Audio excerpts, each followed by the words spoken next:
remember how to do social for guilds.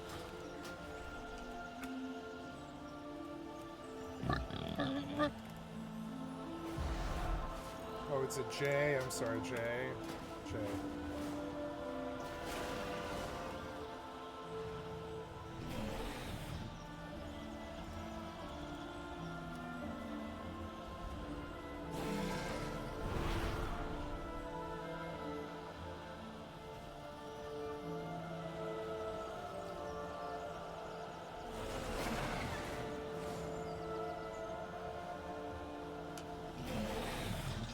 Oh god, don't dox me. Get out this. Now, I am trying to... I don't remember how to do this.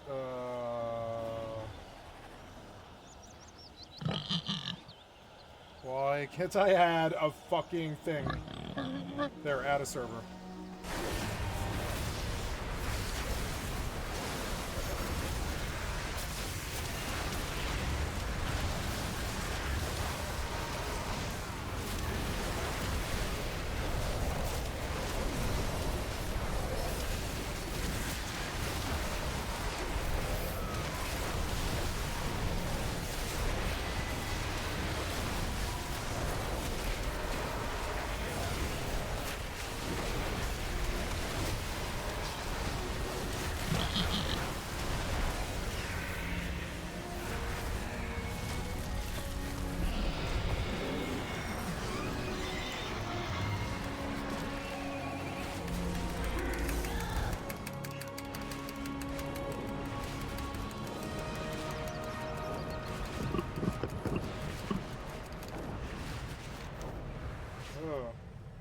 Oops.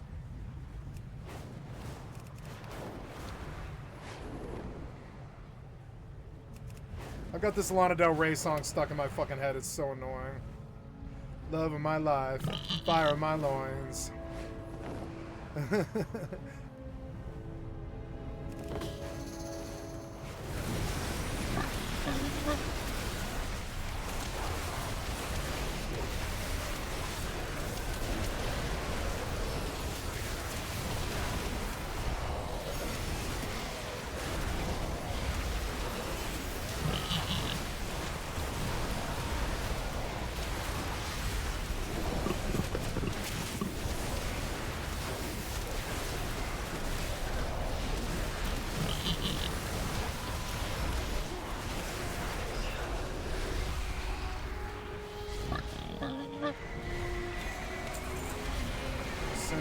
Arrester's Cloak. Come on, Cloak. Where'd you go, Cloak?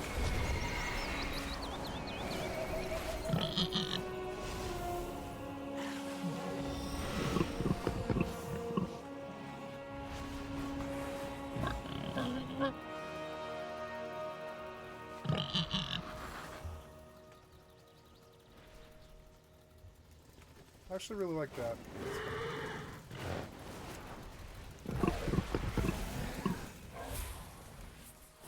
Cloak, where did it go? Leggings, it's cloth. Helmet, it's mail. Sensor, it's an offhand. Ooh, I got a new offhand. And a mace, but it's not good enough. Where's the cloak that I just got? God damn it. 102, 104, 104. I don't care about it, just show it to me. Whatever, Cloak. Where are you, Cloak? Why are you way down there? Oh no, I already had one. It's an Astral Gladiator's Cloak. But it has haste and versus, says haste and master. I suppose this is now my... I mean, it's not like I'm really PvPing, excuse me. I don't want to do arena or like battlegrounds. I'm only going to do epic battlegrounds, but I will do them.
Oh, another boss. I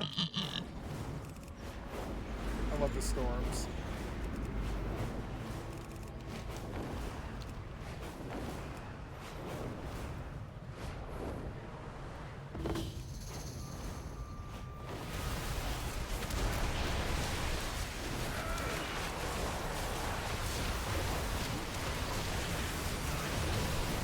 I want to compare achievement points with everybody else here.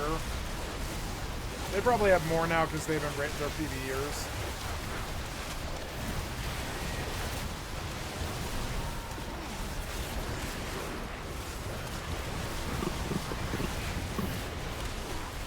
Oh, don't disconnect me. Where the fuck am I? I'm on by fab. What is it that I'm doing? I'm like going too fab, am I? Oh, yeah.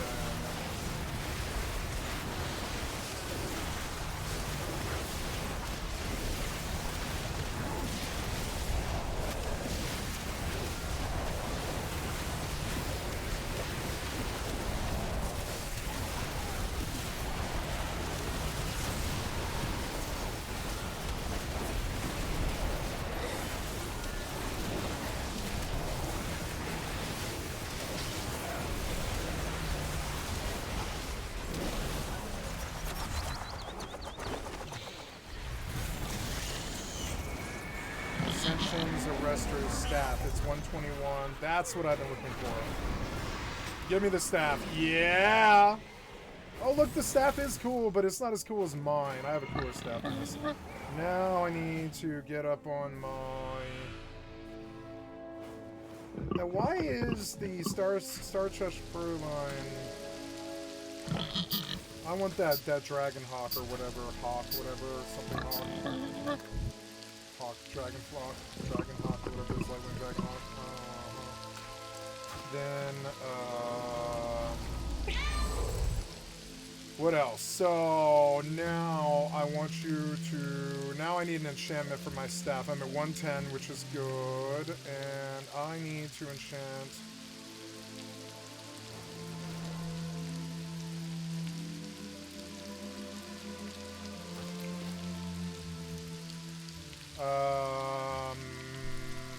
Oh yeah, I'm going to join this Discord, which was J.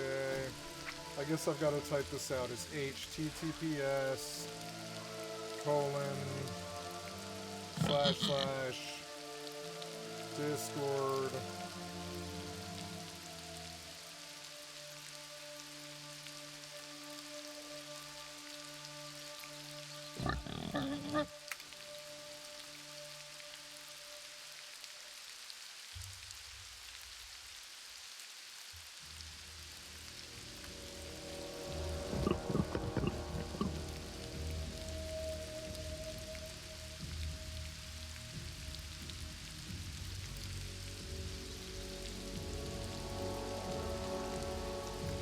I think that's the address.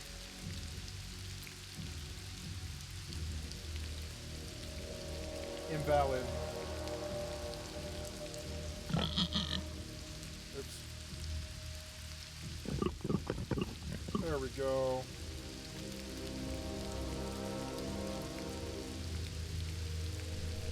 Invalid. Oh. Hello? Okay. Well, you texted saying I have dinner, and I'm wondering if you meant at 7 or now.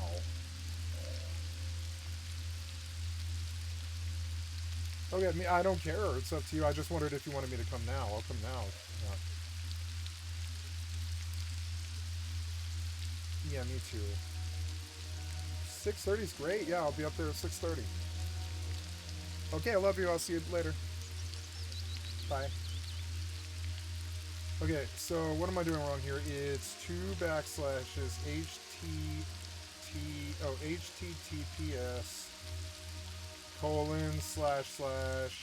discord.gg /agfer4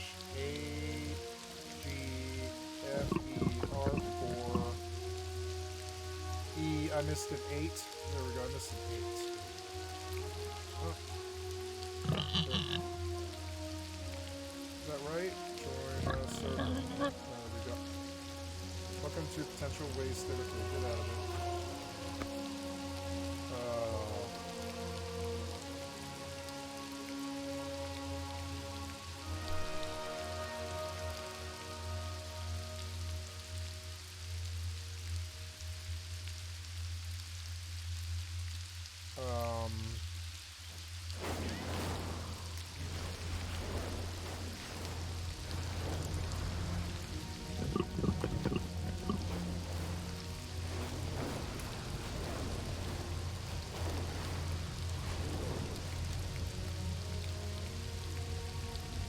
Okay, I am in the, are you in the guild? Yes, I am.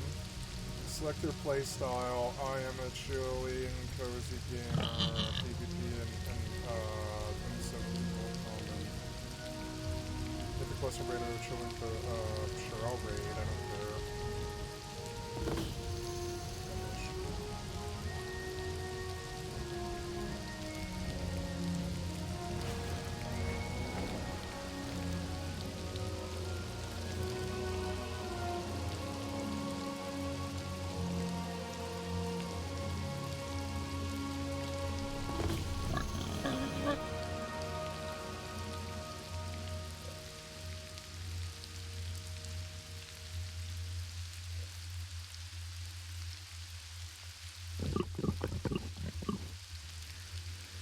Oh, look at these WoW players. That's so good.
Everything's doing well.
Why are you popping me up there, you stupid fucking piece of shit? Why are you doing that?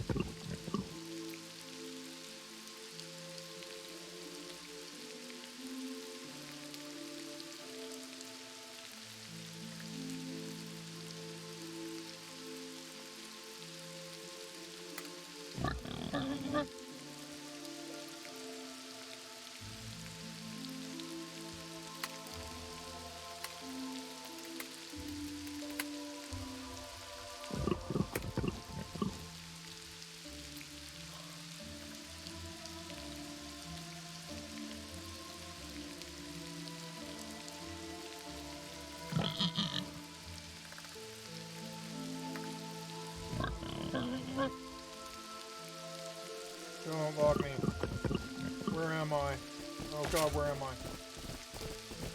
Where was I going? I ran somewhere and I shouldn't have. Where the fuck am I now? Bandit Bowman. Oh, I know where I am. For some reason I was not killed.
What's my other games? I can't remember. What else? How many hours do I have in Starfield?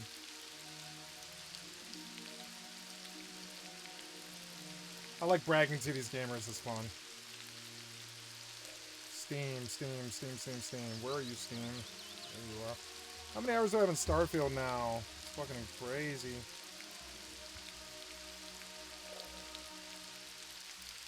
600 hours in Starfield.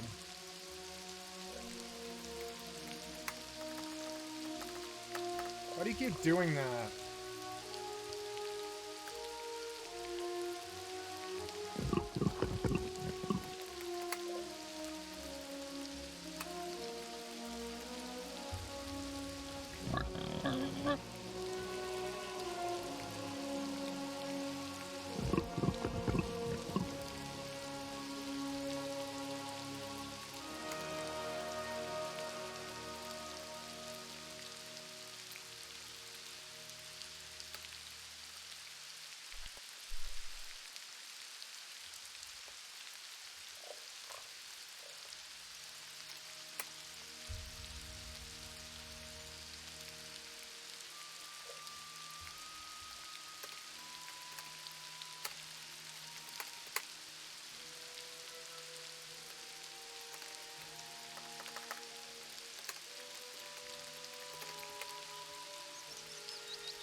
Okay, I did everything I think I need to do to keep this spot in the guild, I think. Now,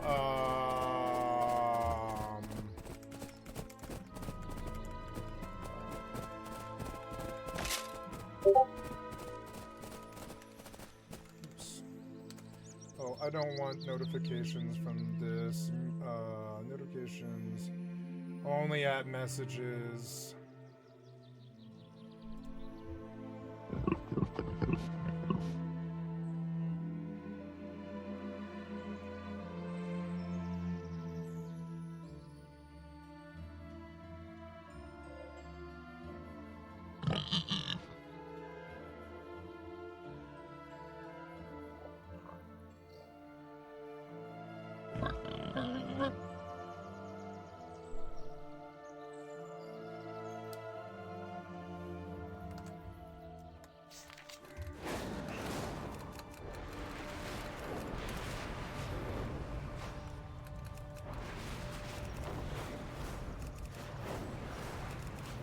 Oh, did I make it? No, I didn't make it. Why didn't I make it? You turned my autopilot off, you fucking cocksucker.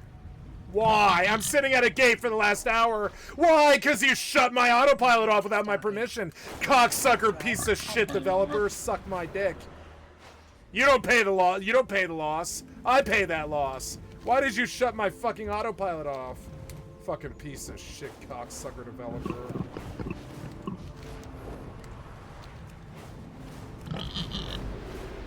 Got family dinner in half an hour. I joined a guild on WoW. On Storm Rage.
That one's cool. I like some of these, but I know what I want. I want that one.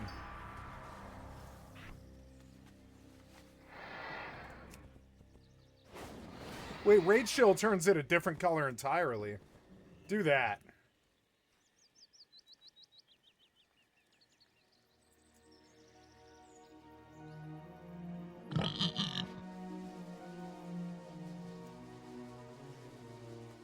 Autopilot jumping. Did we do it?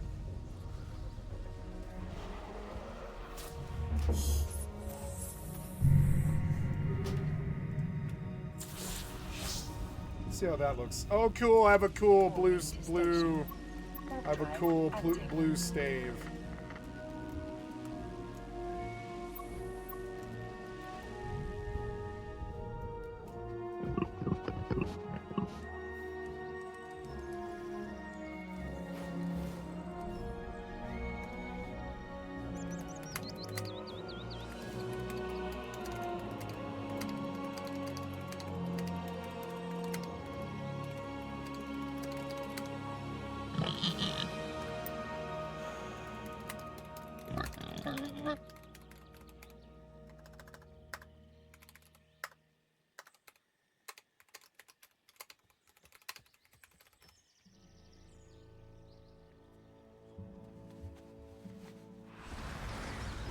Approaching station.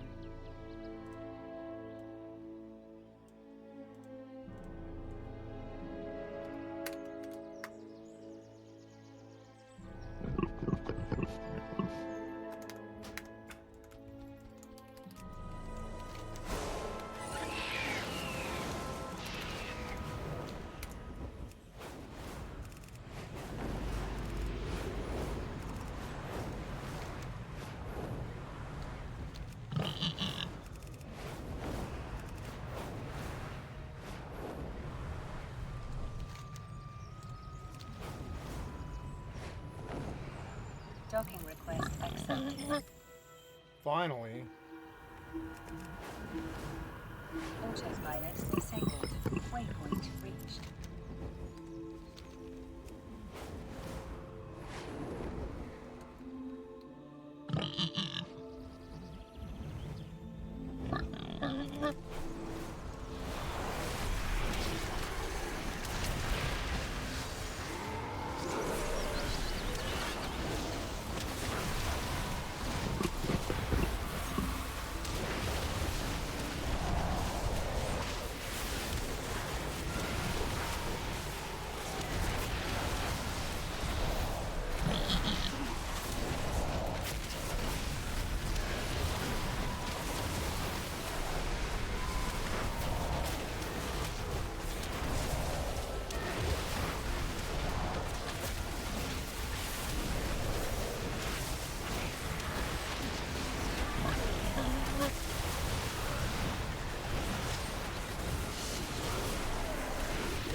Ooh, is it gloves? Yeah, here. New gloves, but they're male. There's a new held and offhand. It's got hasten versed. There's a one-hand mace. I got good loot there. I like the blue staff. It looks dope as fuck. Most people don't have it. Cold as fuck, yo.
Oh, don't log me, don't log me.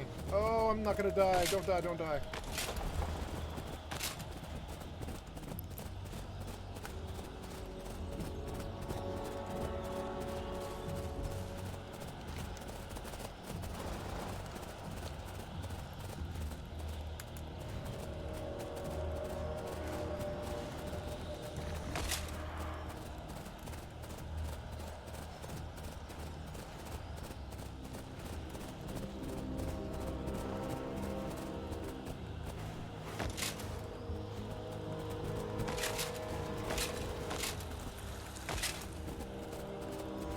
Oh, let's go compare achieves and see if I'm the OG here, right? Can we compare? Can we compare by achieves or whatever guilds and communities? Can we sort by achievement scores roster, right? Yeah, achievement points, right? I'm not the top, but I'm close. Oh no, wow! Somebody in here has 50,000 achievements, right? Points, Christ! Somebody here has 50k achievements. Jesus. Well, I'm doing good. Don't show offline though. Why? Oh no, show offline. Don't show offline. So I'm not the top one here, but I'm definitely in the top 10.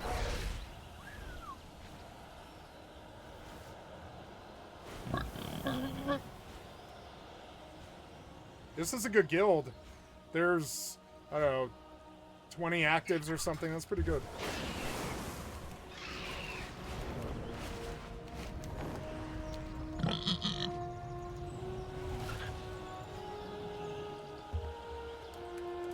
I love these shoulders. I'm never going to take them off. I love my cloak and my cool little heart belt and my like blue staff that matches the fucking heart and all that. I look so dope. I bet I could win transmog competitions.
edit my screen a little bit. I want to put these at the top.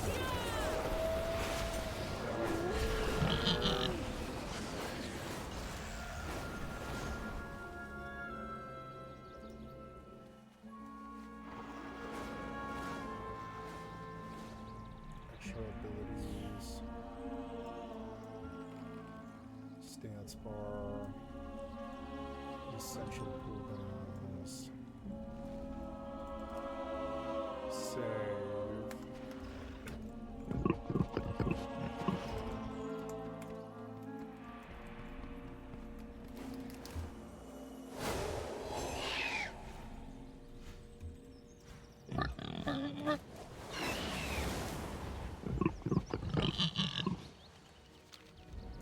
Where am I now?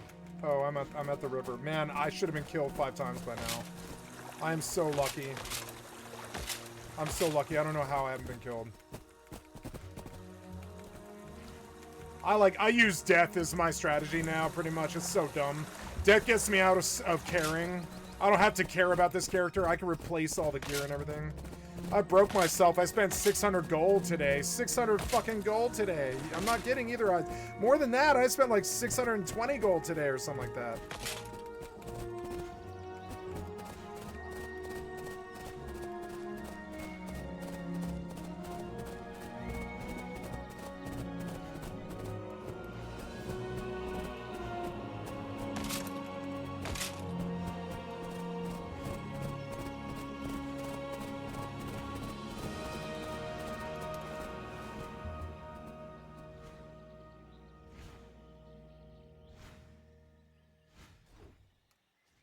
Wait, if bandit bowmen are that way, I went too far the wrong way, right? Wait, is that Fab right there? No, I went too far east or something dumb. I don't know. Oh, there's a boss north.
Bosch and net. It's a plate some people's.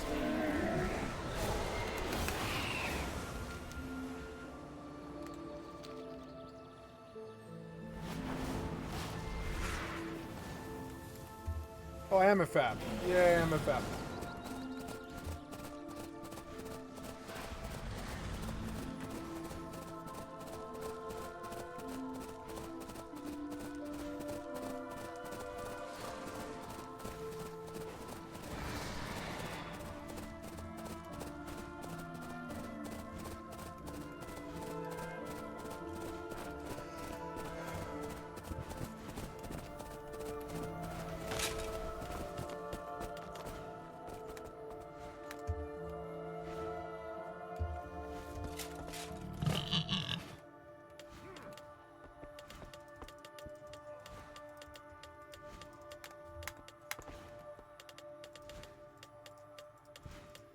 God damn it. Fucking shitty bag system.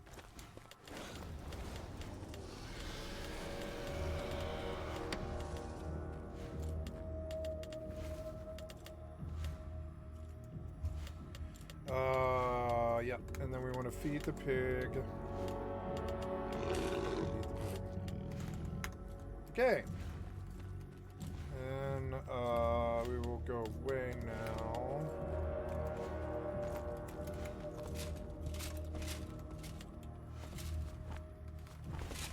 Oops.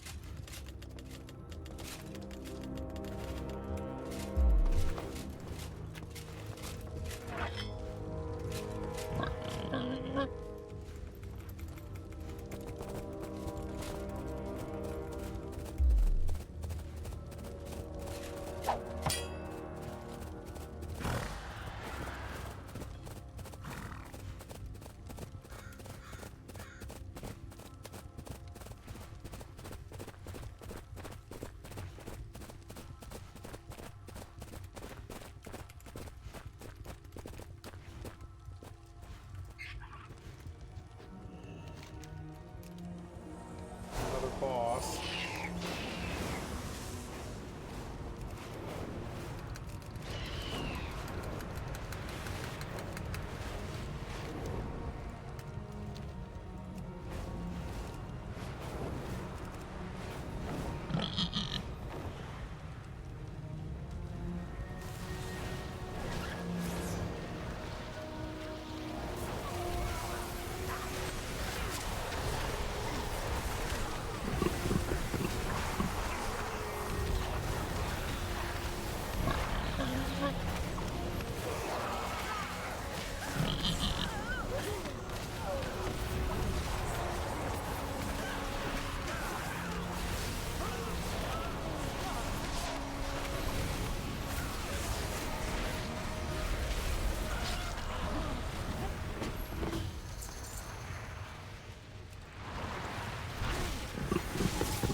Crit versus Haste Master.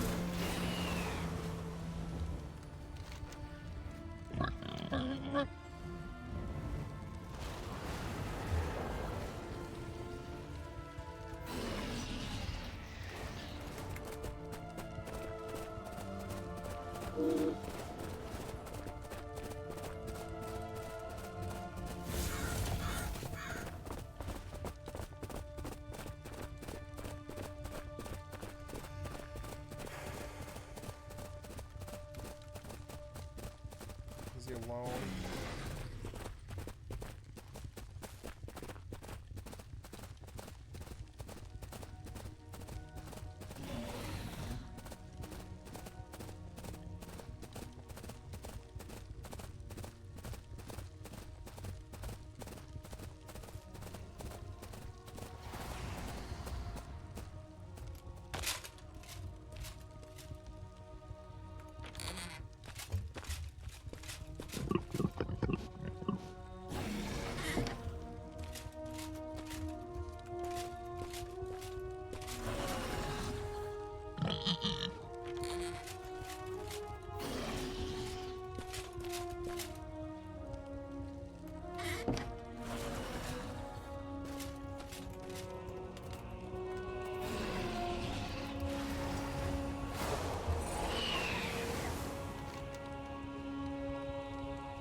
Oh, damn it.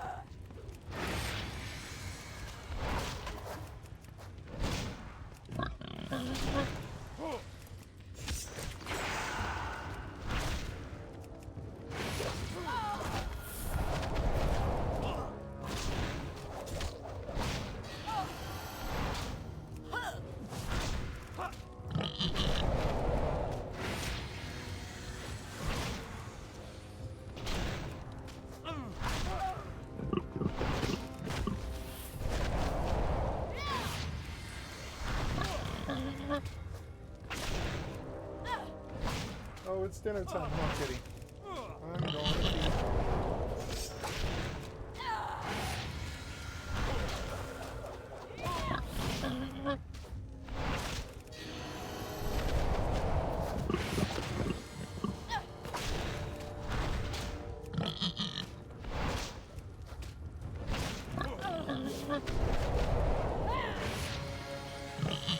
When I hit 30, I should be able to touch a death him at least. Or when he hits 30. I don't know why he aggroed as I fucking finished. There it is, you fucking asshole.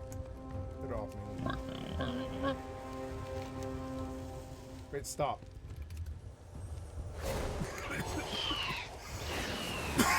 Yeah, I'm gonna feed you soon, kitty, don't worry. Soon.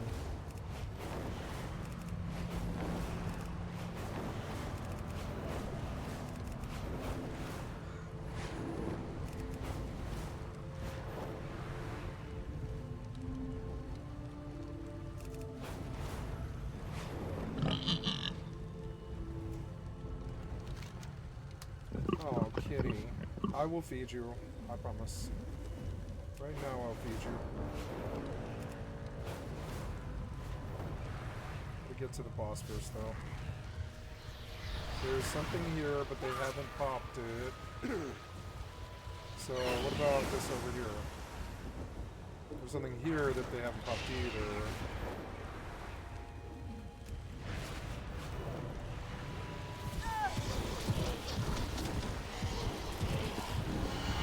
Hi, kitty. You want to be on top of me, do you? Okay. We'll feed you once these two storms are over, I promise.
I love seeing the green numbers fly. Look at them. It's so beautiful.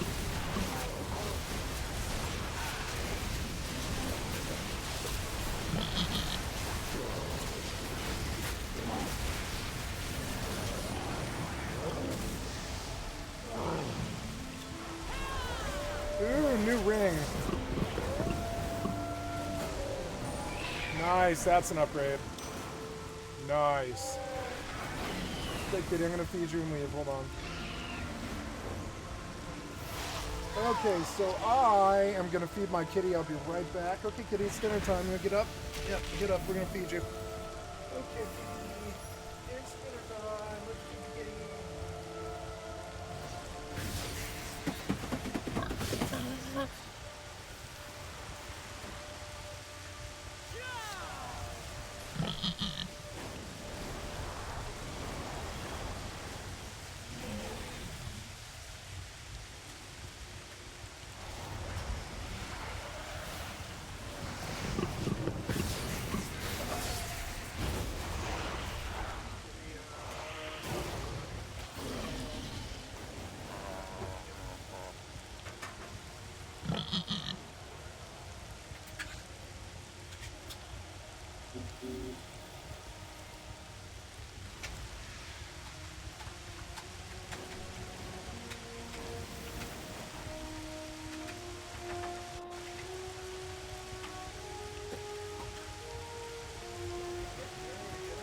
Okay. Okay, and then I gotta get socks on, shoes. Well, shoes are the easy, but socks are fun. I am getting to be late for dinner from Storm Fox. Getting ready. Okay.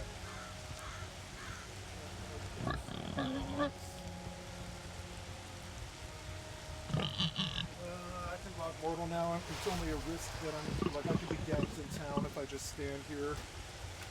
Okay, we're gonna log. Or no, I'm not in town, huh? Nice. Quick game. Or well, I suppose I could dump everything, but no, I think I will quick game. Yeah, quick game. Okay, we're about to get this fight going.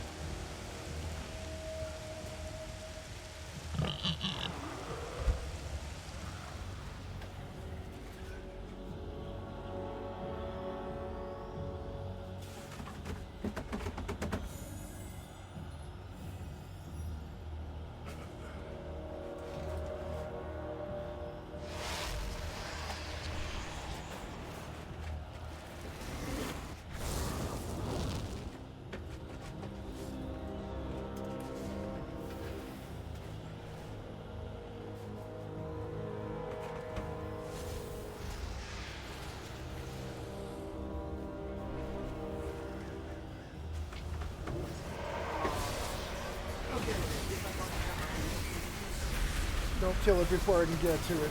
No.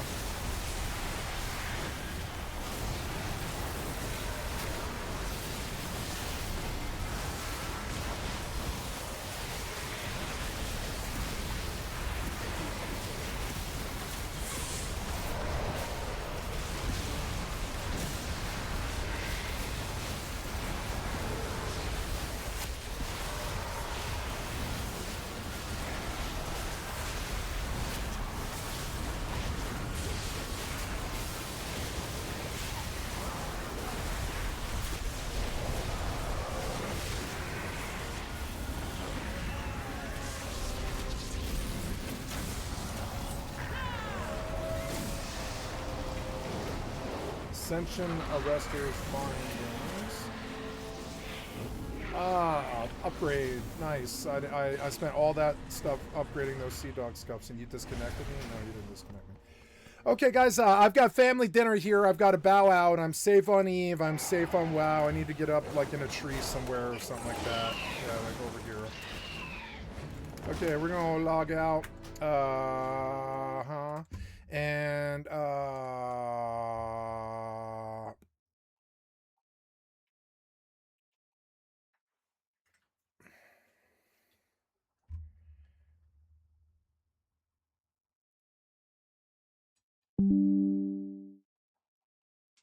Razor Cortex. We are done here. Yep, 120. Nice.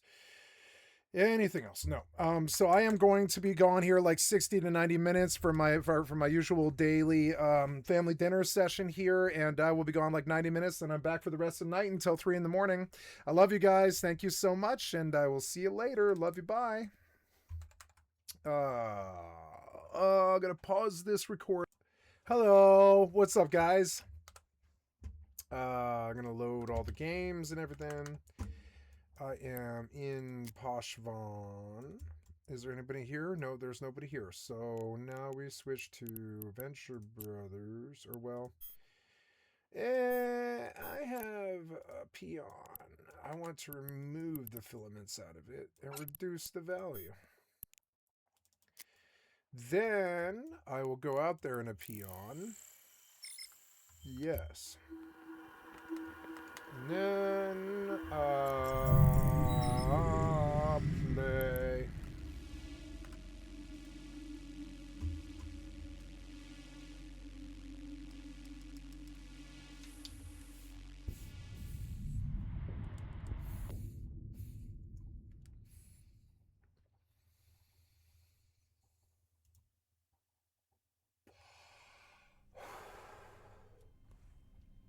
Oh, this thing's gone, isn't it?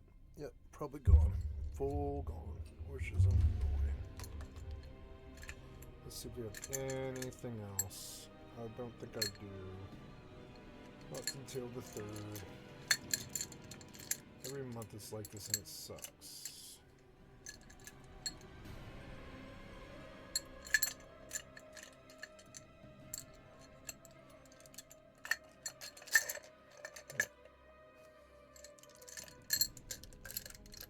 Look through all my old cartridges for anything at all. That one looks okay. Let's try that one.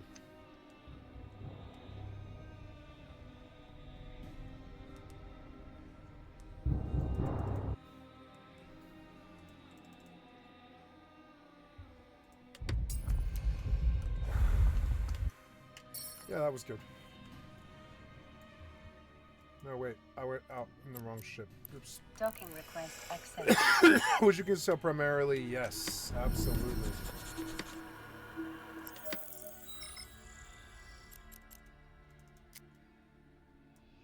Now, we are in Cryrold. I'm going out in a adventure. Or no, I'm going out. Well, I don't know.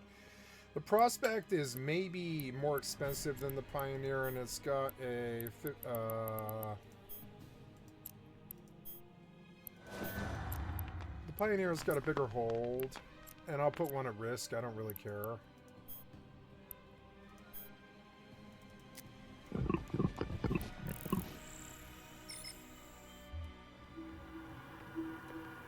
Dirty wormhole dwellers. Nice.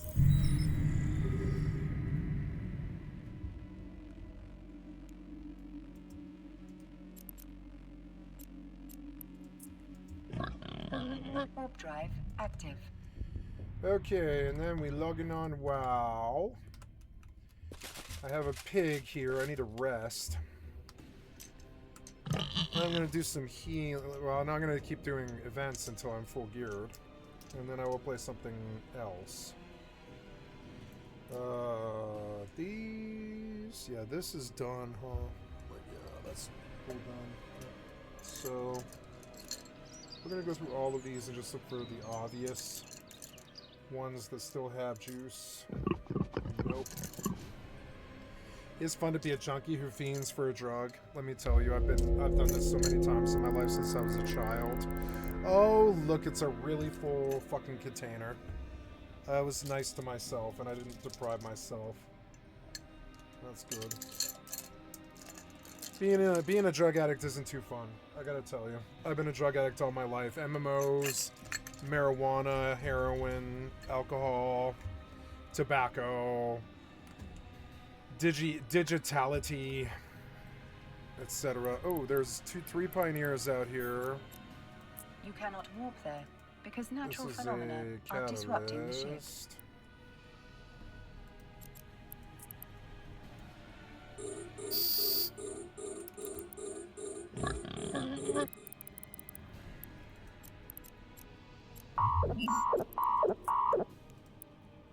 Warp drive active.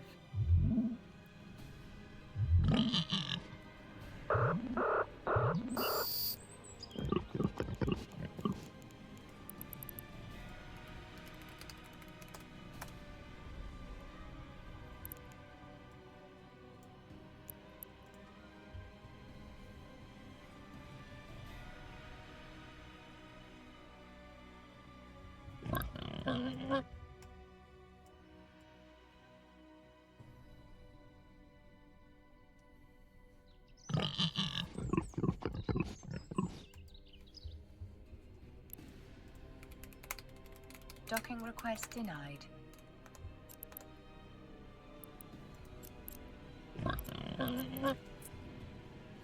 Warp drive active.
I think I'm going to listen to some Stabbing Westward and pause the recording for a couple of hours.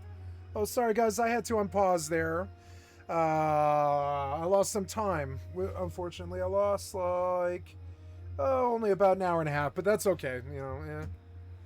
I wish I recorded more, but that's all right. I'm going to get a good 4 hours more, so we're good. At least I caught it.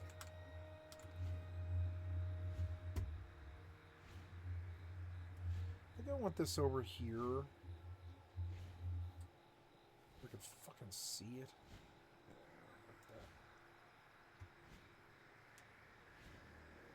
That one's important too. They're all important. I wish I could put it like up here somewhere or something, but no.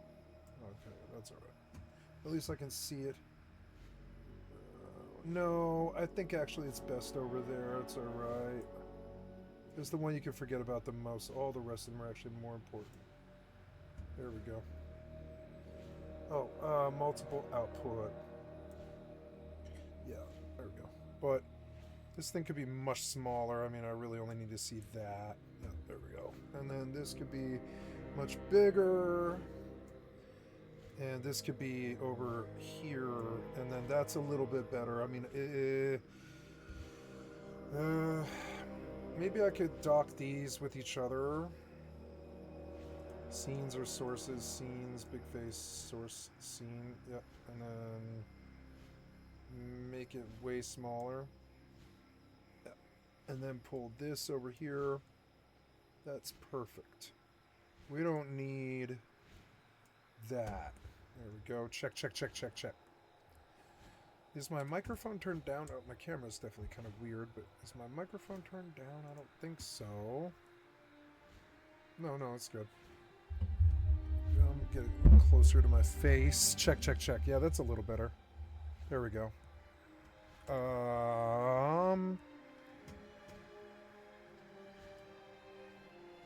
I guess I will go all the way up there so you guys can hear me better.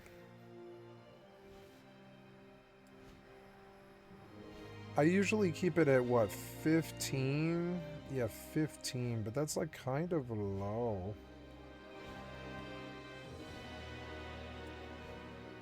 Maybe 13. Check, check, check, check, check, check, check. Yeah, but my voice can be up. Or, well, no, my voice should be like there. So check, check, check, check, check. So it doesn't go like too loud. Check, check, check. Yeah, that's it right there. So let's go try. Let's try that. That might be a bit better. Oh, okay.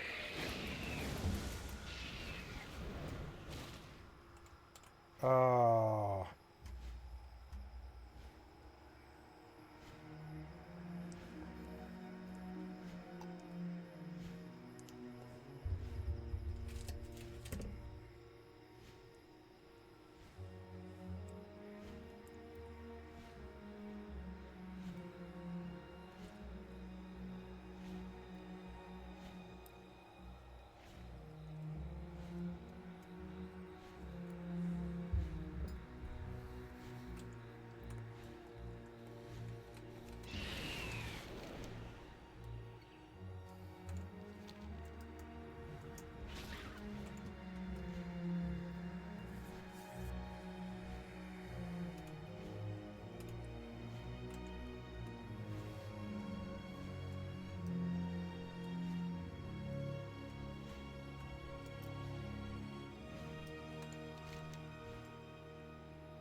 Right now I have 24, I guess. Yeah, 24.6.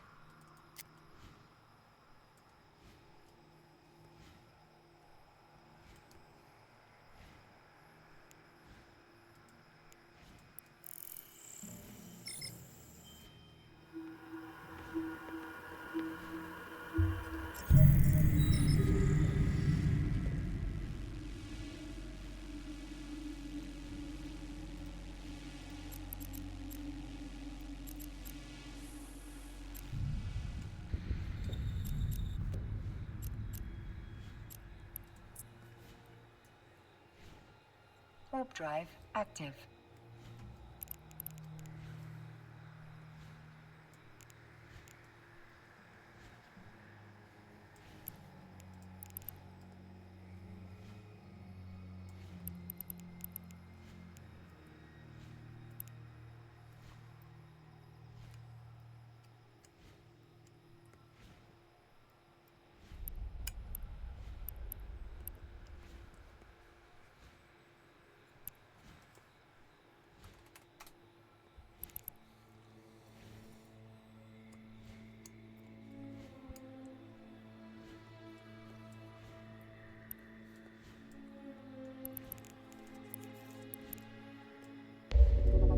Macarials, but no.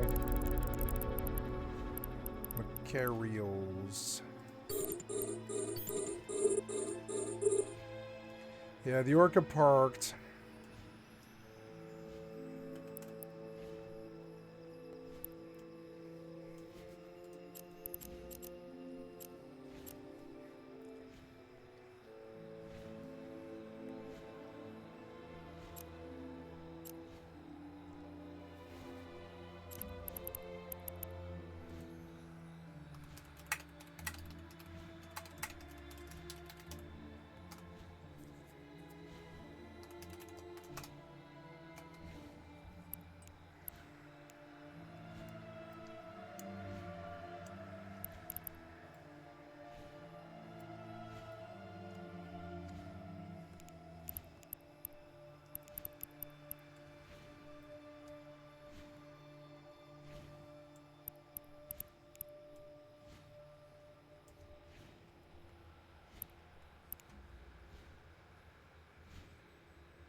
Oh, I'll spot right over here.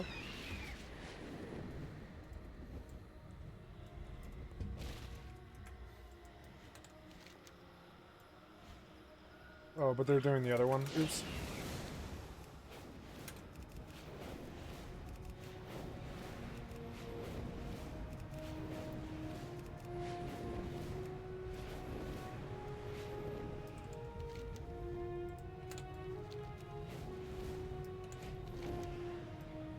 wish you make this bigger.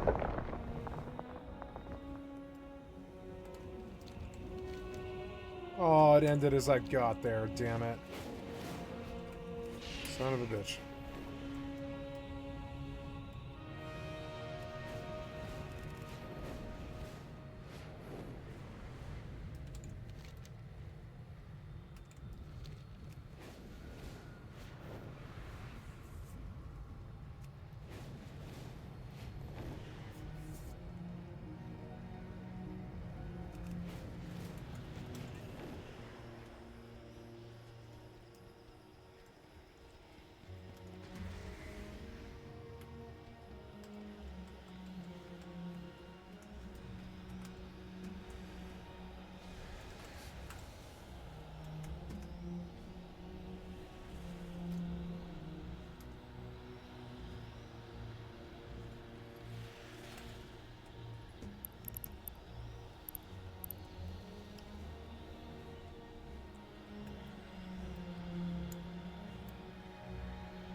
I should have mining drones if it's this easy, like ice mining drones.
Wait.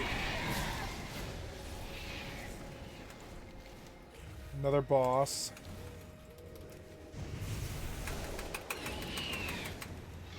I love storms. They're like my favorite thing to do in World of Warcraft. I almost answered storms today when they asked me what my favorite thing was. This kind of is. I don't know, I can raid too though, fuck it.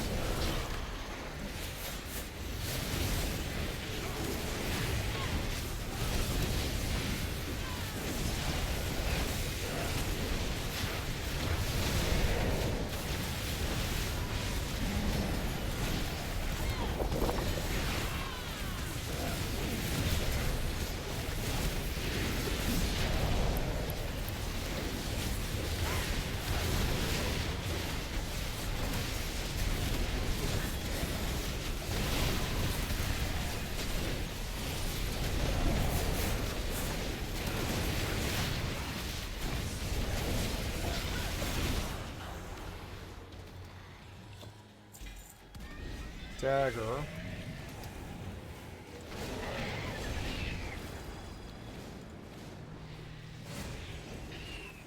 Please confirm you're not a bot.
World of Warcraft retail, is there a way to make my mouse cursor bigger or more bright so I can see it on a very busy screen?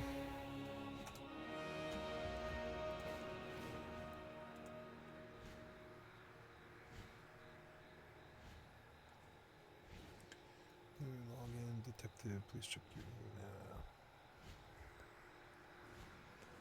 Oh, damn it, you're so fucking annoying. Oh, I need to plug my phone in. Here we go.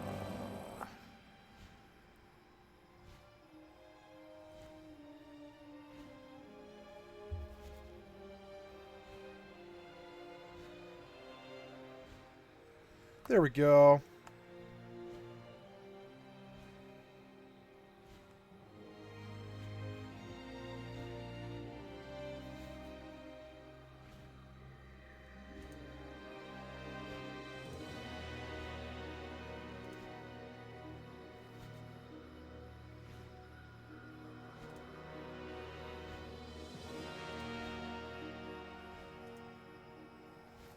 Unable to accept.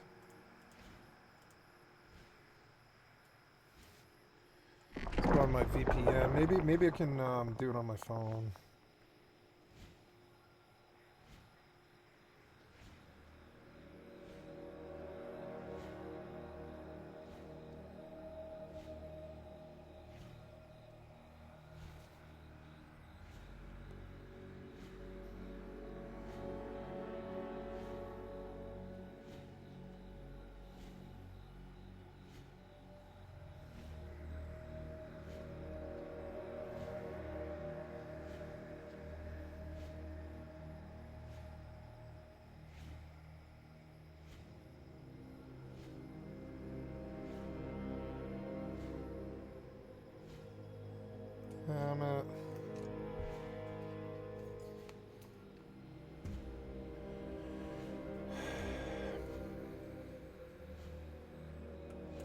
Oh, type cursor. Oh, do they have this and I didn't know? Okay.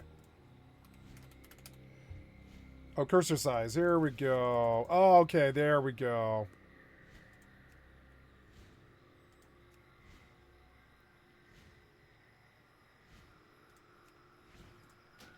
Well, I like that. It kind of feels better, actually.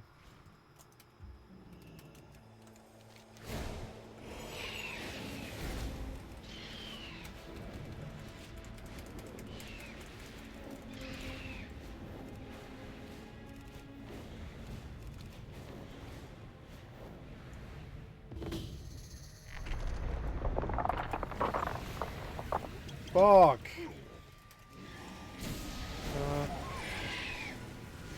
Too late.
I've been making this good money in all these games, I swear to God. Nope, don't lock me out.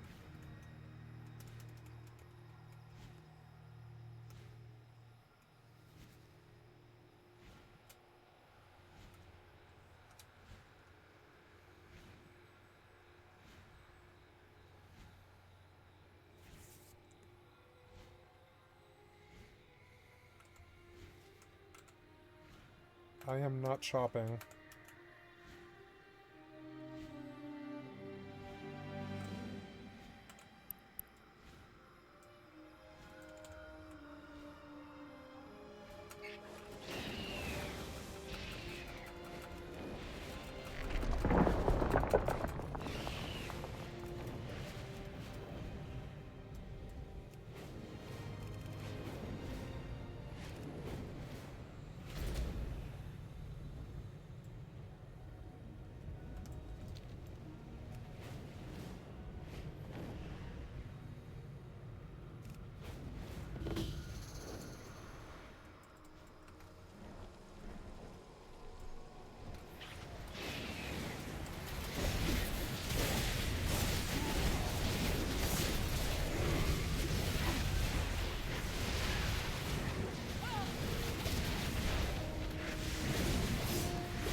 I love this. This is so much more fun than fucking raids.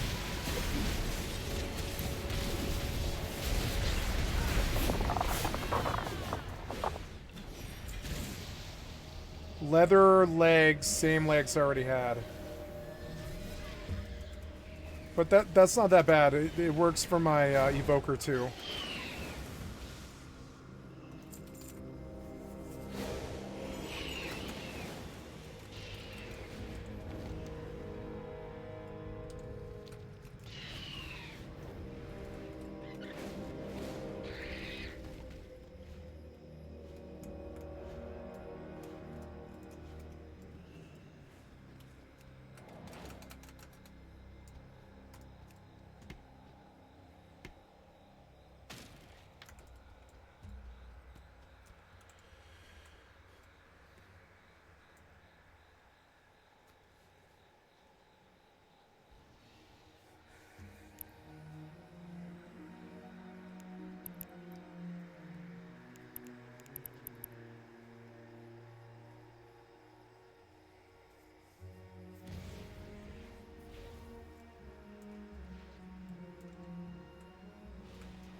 These 3 games are really good. They take my my attention.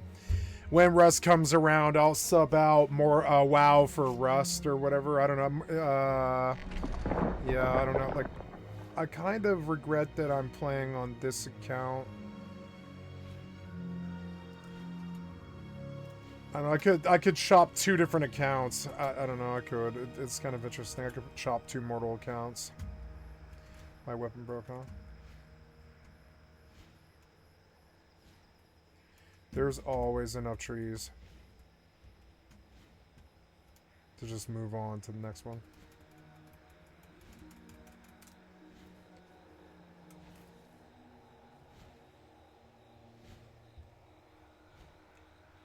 Oh, look at that full one. Nice. Yeah, we're gonna switch it out.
This orca left, which is sad. He left with my money, but I still made more. Oh, two bosses right next to each other.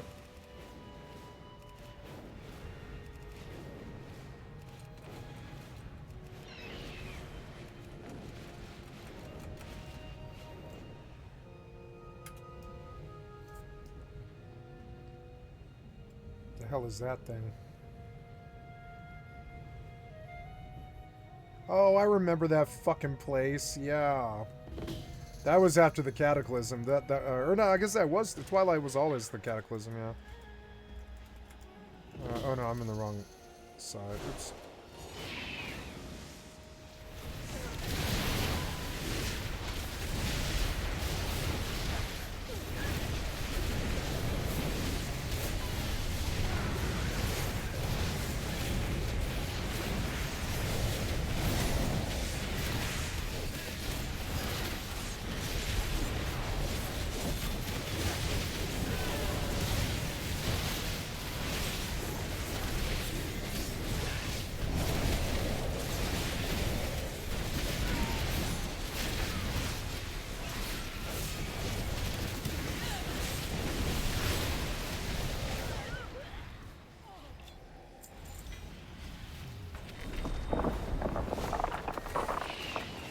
Oh, that was a neck finally, I think.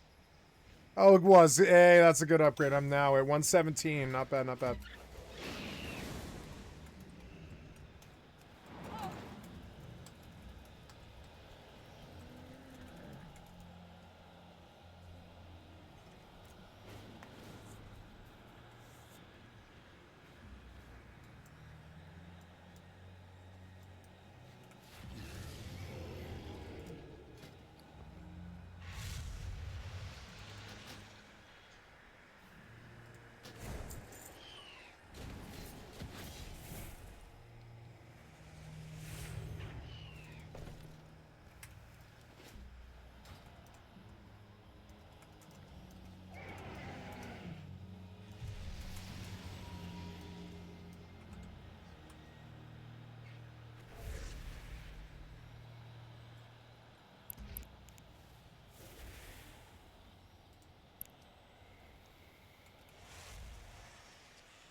Burst mass. This one has a prismatic socket, though. Nice. Ooh, I can put a gem in that one. That's cool. It's an upgrade, huh? Yes, it was. Nice. Now there's another one.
I love seeing the numbers fly. I miss this so badly.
Oh yeah.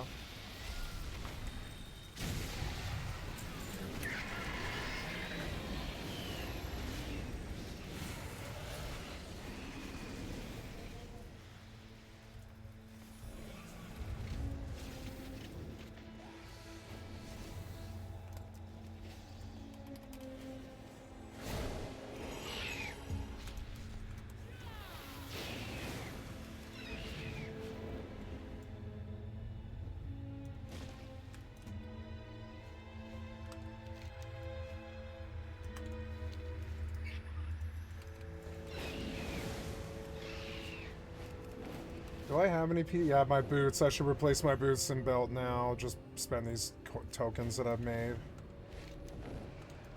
Get my eye level up. 117, not bad. I started out like you know, at like, I don't know, fucking 50 or something. I don't know. Perusing, choose a faction for your mark.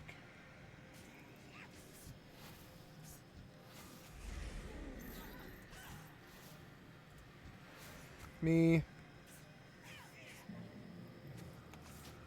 I like it, but I don't really understand the point of the game. That's cool.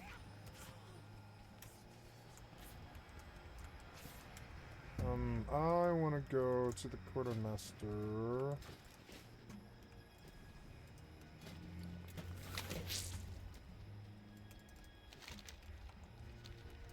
Where was the gear quartermaster?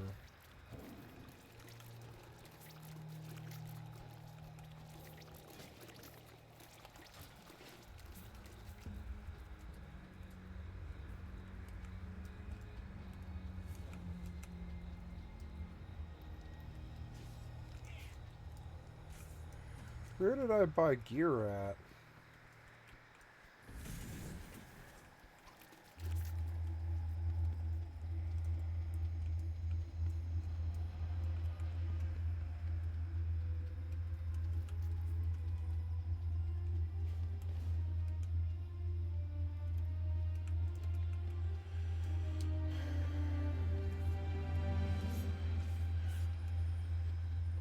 I don't really understand where this quartermaster was that I was talking to. Oh, it's him? Oh, it's him. I see. So it's a horde guy. Repairs and equipment. I see. Okay.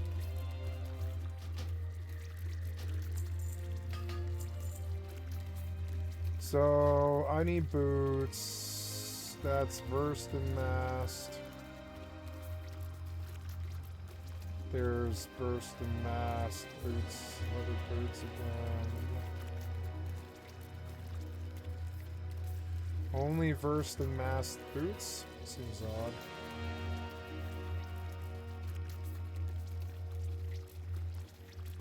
Monk. Mistweaver.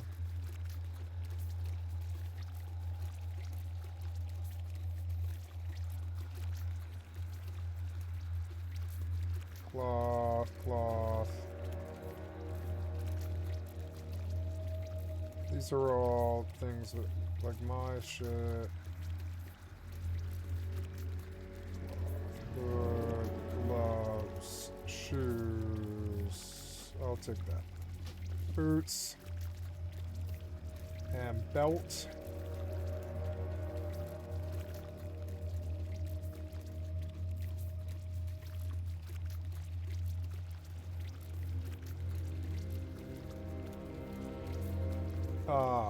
Leather waist. There we go. Oh, wait, no.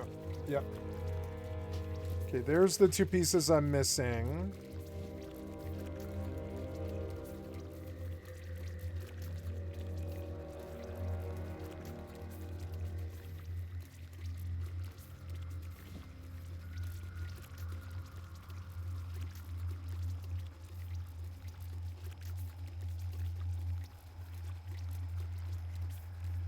Okay. Waist.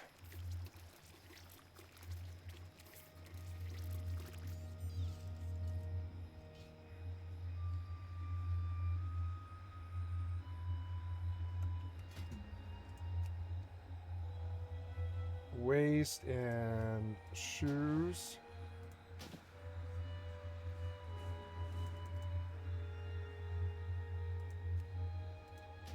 Save. Is that everything? Let's see. Yep, it's all there. Oh no, I have a bad shoulder.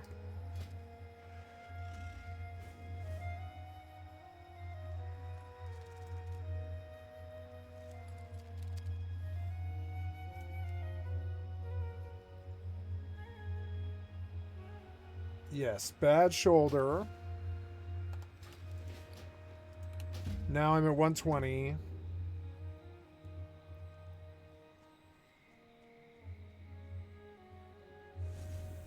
And a bad trinket.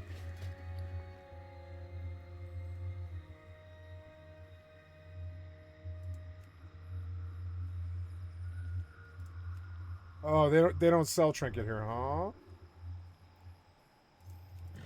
Oh no, they do. Here.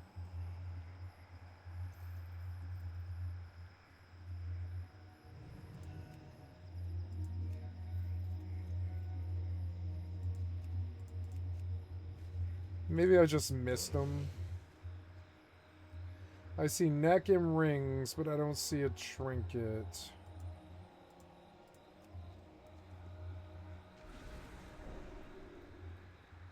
Shoes, wraps. But I don't see a trinket, no. It appears that they don't sell trinkets here. That's not too good. I think I got a trinket from this. Oh no, I got that from a heroic. I got that from a heroic. Yeah, I got that from a heroic and it's upgraded.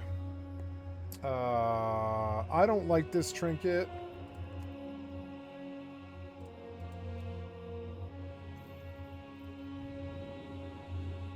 But I don't know, I guess it makes sense. What happened to that trinket that auto removes stuff? What happened to that guy? Did I leave it in the bank? I must have. I must have like left it in the bank or something. So trinket is a problem. Do I really don't have the other trinket? I bought another trinket. Seems odd. Well, I guess I could buy it. Now I've got 61 left, and I could buy the mini pets, or like the wooden chair, candelabra, and chase lounge. I'll buy the candelabra because that's more my style.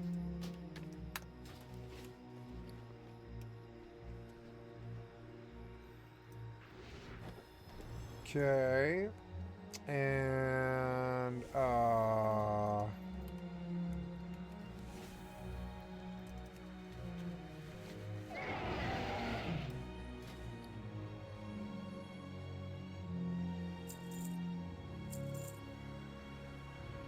that's inferior.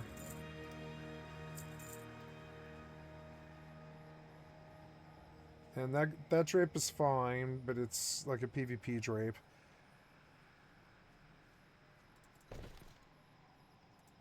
Okay, so I guess I want a trinket that auto breaks me out of CCs, and I want to level it all the way up, and I've been doing a lot of this, so maybe I can afford to do that. I've got to go back to Dornogal, though.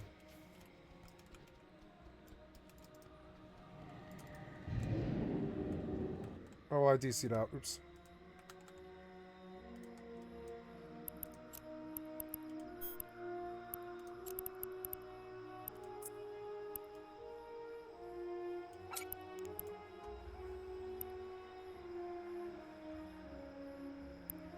Oh, I didn't know.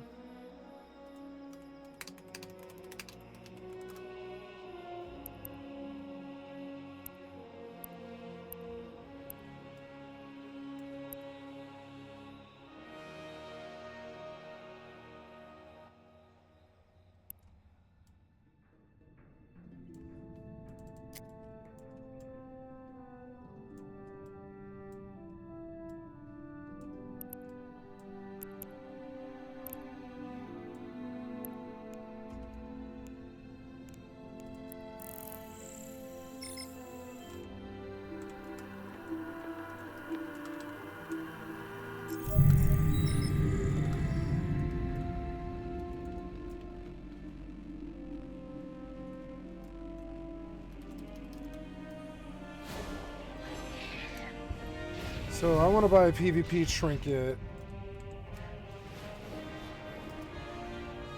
Oh, do I have to go to the vault again or whatever? Let's go see. I don't think I do, but let's go see. Maybe I have something else there. I don't know. I should really check. Make sure I don't miss something.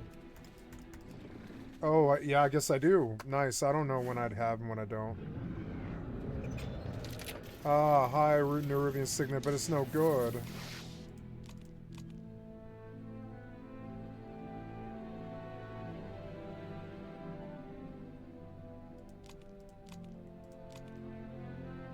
Yeah, or complete and get that high Nerubian Signet. No, thank you. I want to collect 2 valuables arted by art desk. Okay, select reward, yeah.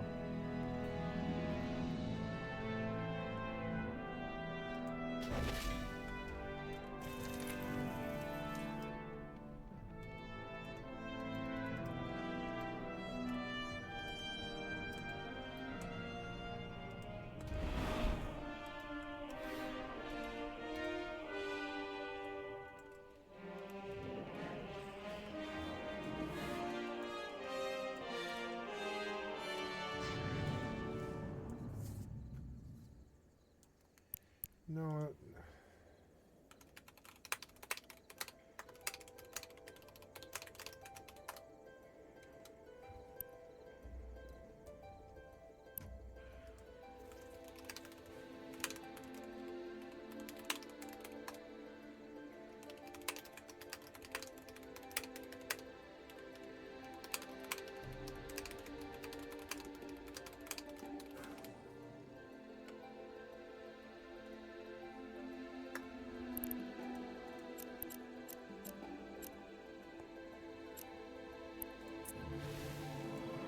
Warp drive active.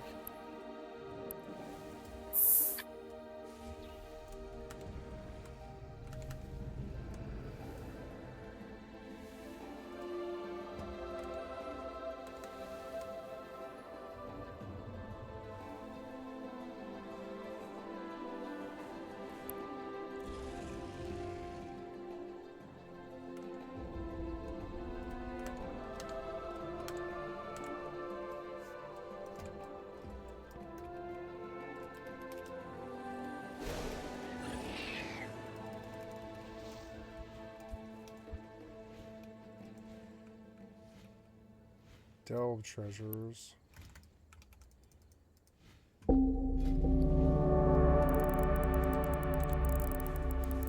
I like that it makes a sound now, so you can like alt tab.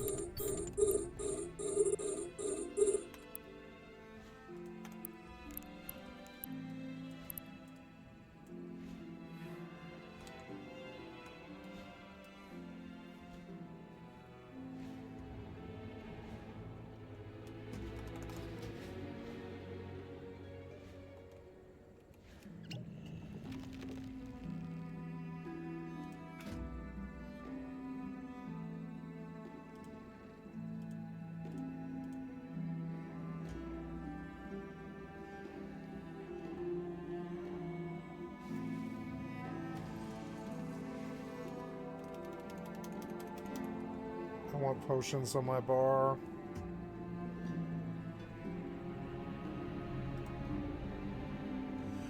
A Hellstone trinket too. Hellstone Survivor's Potion, Survivalist Healing Potion.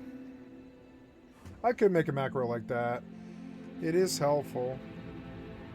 Or well, Fortifying Brew with a Hellstone and a Survivalist Healing Potion.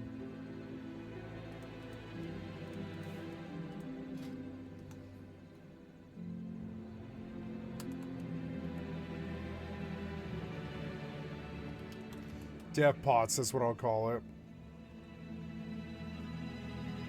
Or Hellstone, I'm sorry, Hellstone is what I'll call it, but it's actually going to be more than that. No, it's I want Fortifying Brew.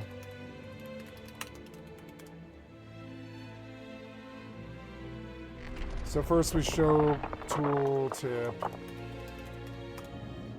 Then cast. Oops. What happened now? Cast. Oh, stop. The key's stuck for some reason. Cast. Oh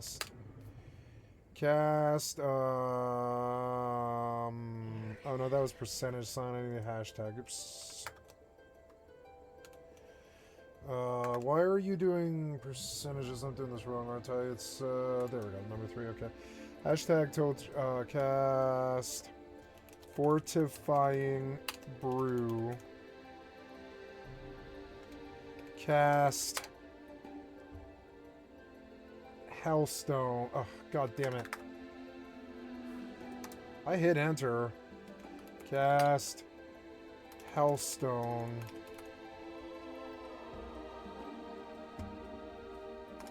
Cast. Ugh.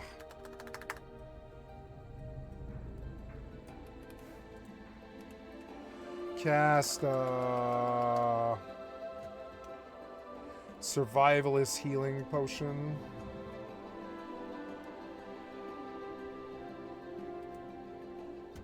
What else can we do? We can do Expel Harm or Detox, Expel Harm. Yeah, Expel Harm.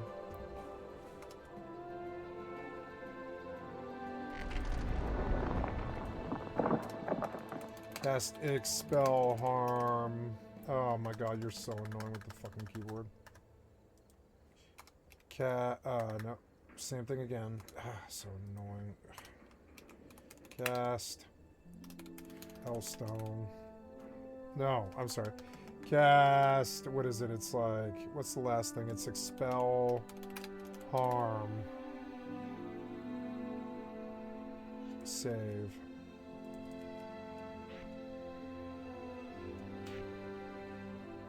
Much better.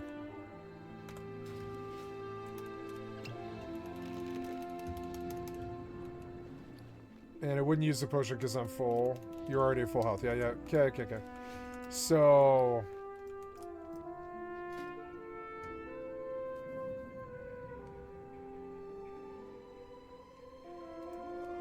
It's all, like, stuff that I don't need. 108. 108 would have been good, but I mean, I don't care about that.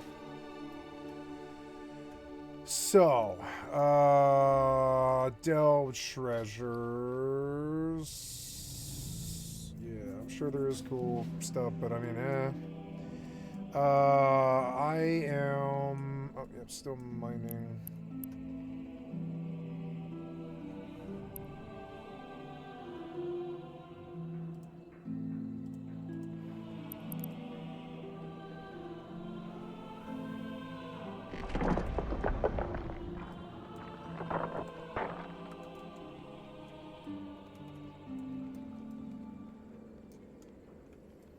Rothy Highlands. Move trees here.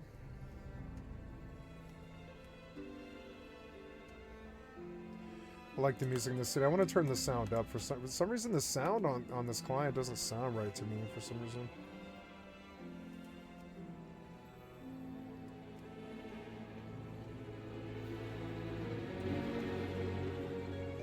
There, just do master 100.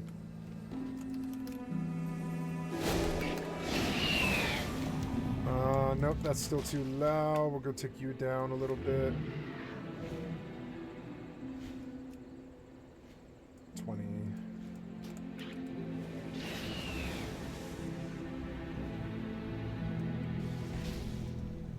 You DC'd. Son of a fucking bitch, man. Every time I land, I DC what?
I'm getting my tier set bonus.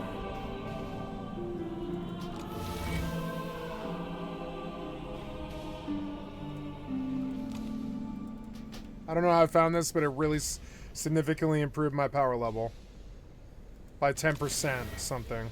It's giving me a heal bonus of 10%.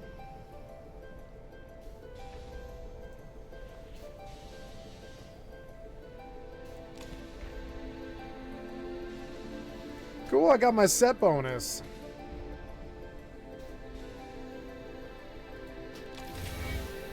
Cool, I have 10% more healing now.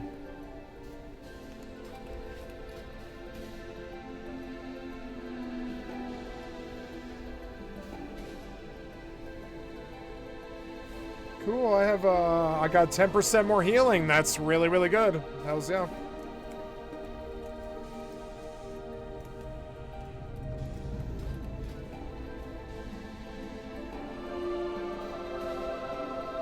The trinket sucks.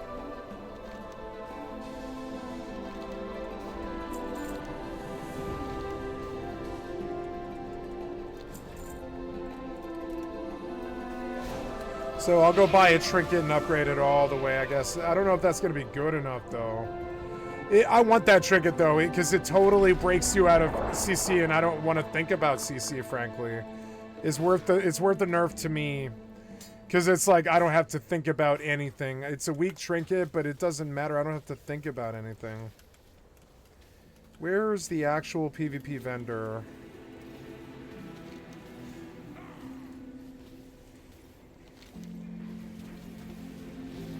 Within the Kazelgar, huh? 25 level 80 horde.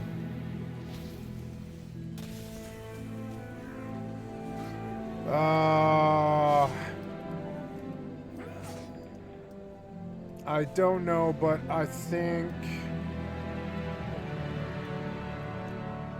War Mode Quartermaster, Honor Quartermaster.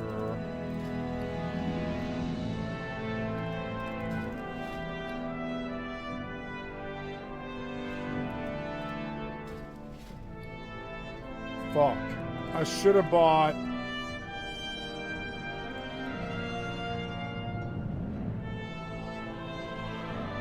this one at 525.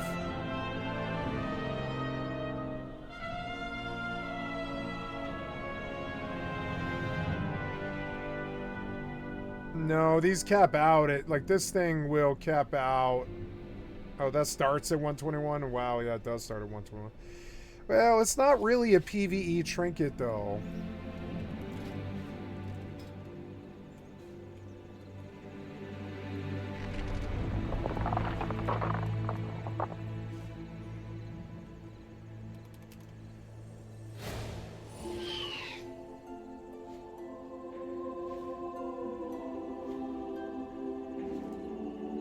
Well, so I guess I could go trade time warped badges, maybe.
So I would have to run like 5 epic battlegrounds to get the upgradable trinket that'll break me out of fucking all CC.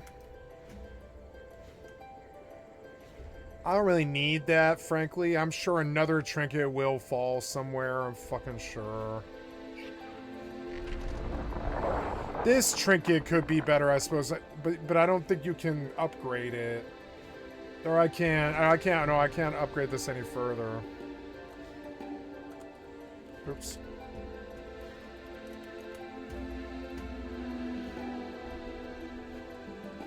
I like the music in Dornagal a lot. I could listen to it all night. The music's a large part of why I'm here. So Whitewoods are droopy and Greywoods are not. It took me a long time to understand what the difference is. I'm surrounded by Greywood right here, and there is a guard.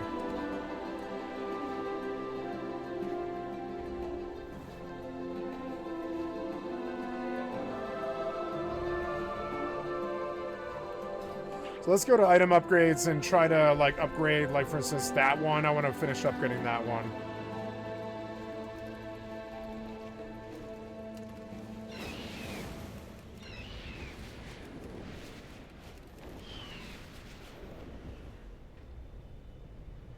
Is that it? Yeah, I think that is it. It's like, right.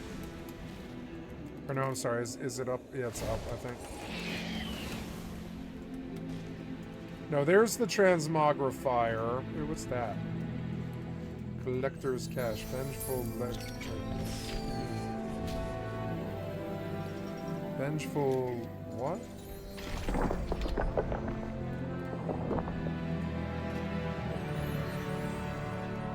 Okay.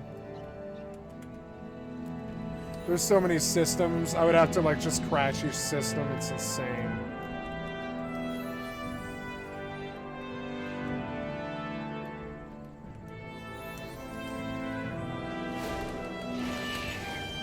Oh, I have to charge my headphones. That's okay.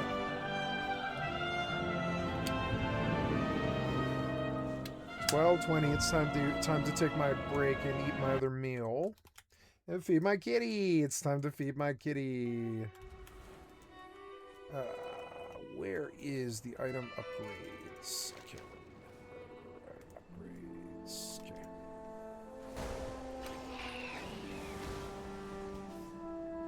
It's such a weird place to put it.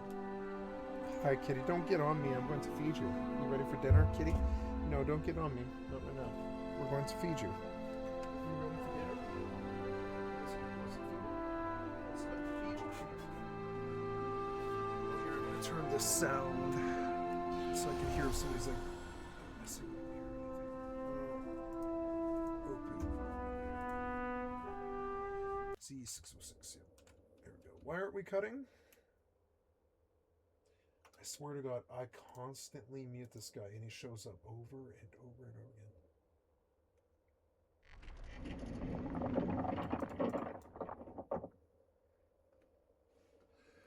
Okay, so why am I not hearing music? Why did the music go away?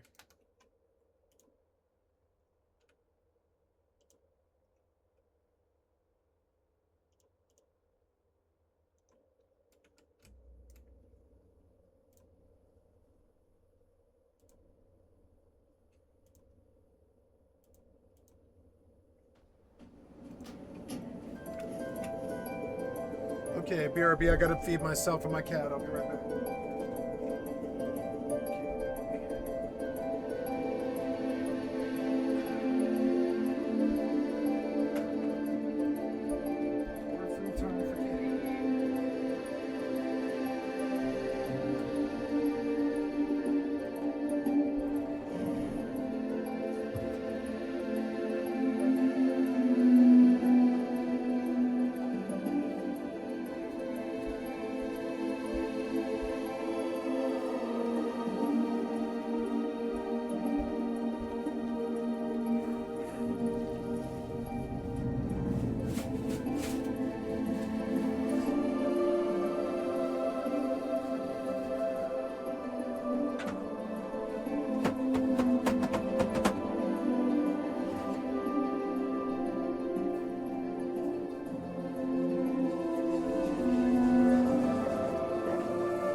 I love this song.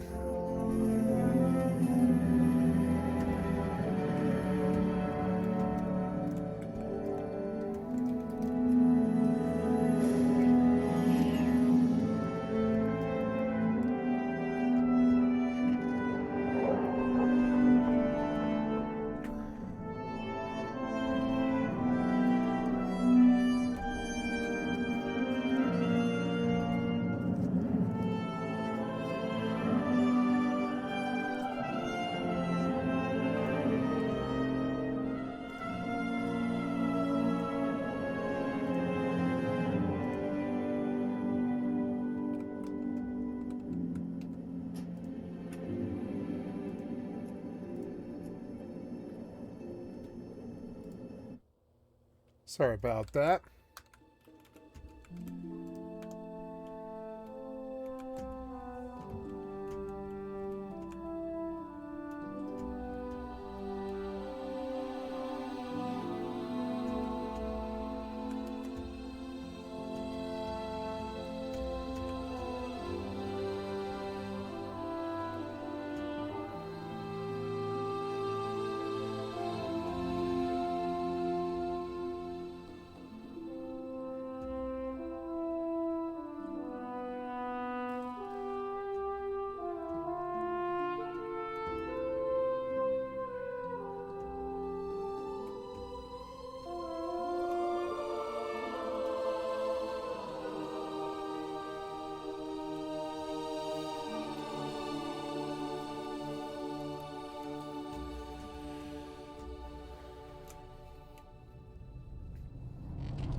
active.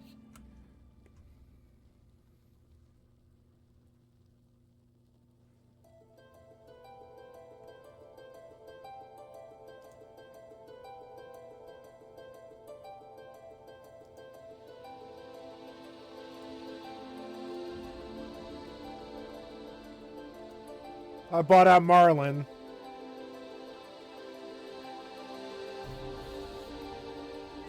$42 gold. He had a stack of like 30,000. I sold it to all of them. Hi, kitty. Hi, beautiful kitty. Did you enjoy your dinner? Did you like your dinner? Yeah. Oh, kitty. I gotta go get my dinner, kitty.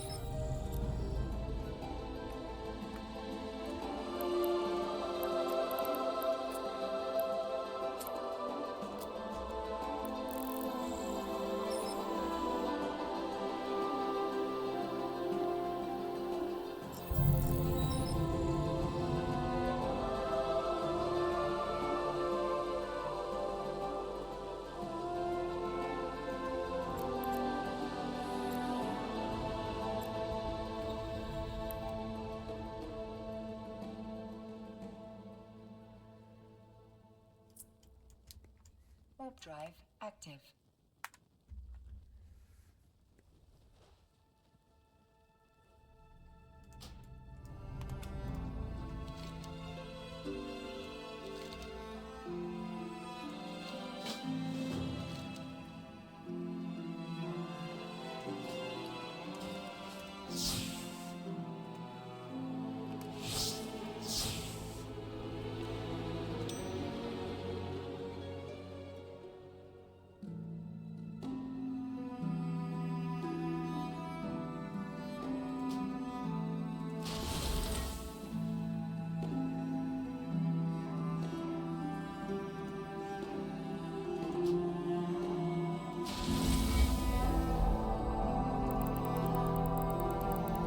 Go check my dinner. Oh, that was the last one.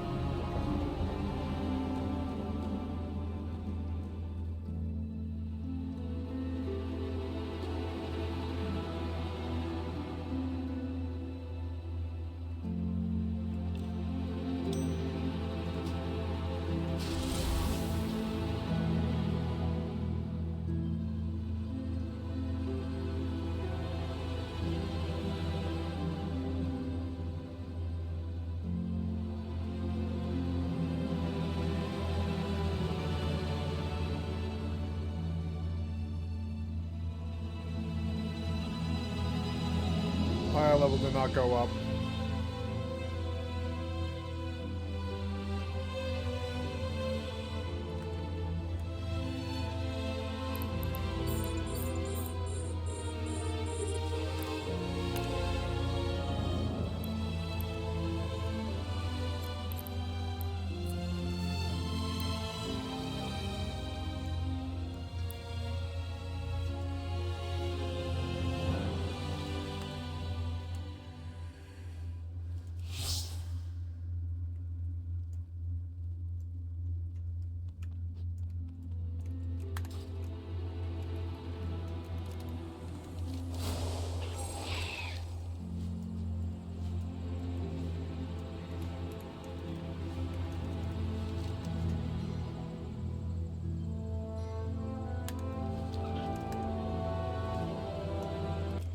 Okay, I'm gonna kill the sound effects entirely. I have 52 gold that I'm gonna drop, and well, I have to buy axes before I drop it. But I will buy a whole inventory of axes.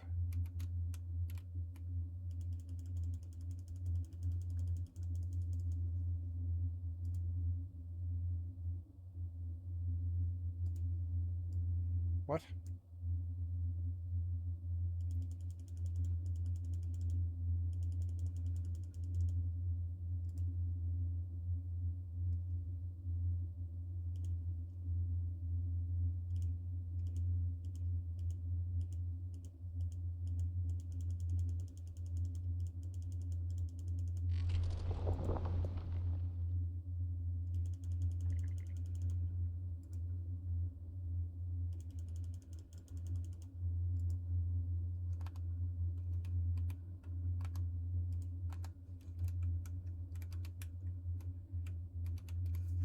50 gold is good.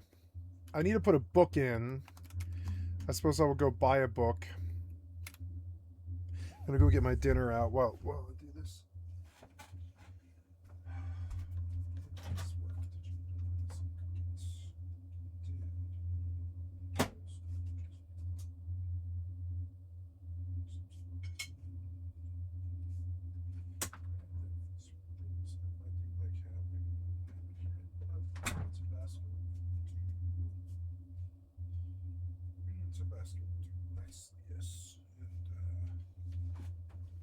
Okay, time for dinner.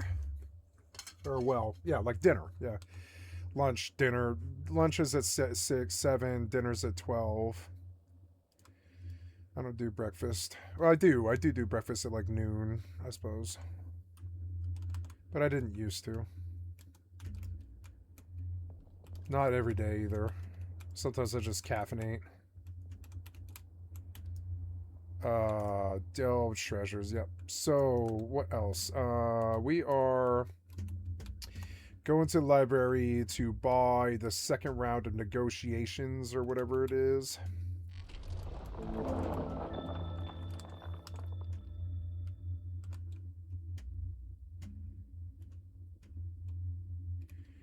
Extraction, crafting, common. Down here at the bottom was negotiation 1 and then negotiation 2. And then, or no, I'm sorry, was it management? Oh, you can't train the skill anymore, so no, I have to do negotiation 1. Yeah, and then negotiation, which I'm not even sure what it does. But let's put it in. Negotiation and management. I want to see what both do. So negotiation management was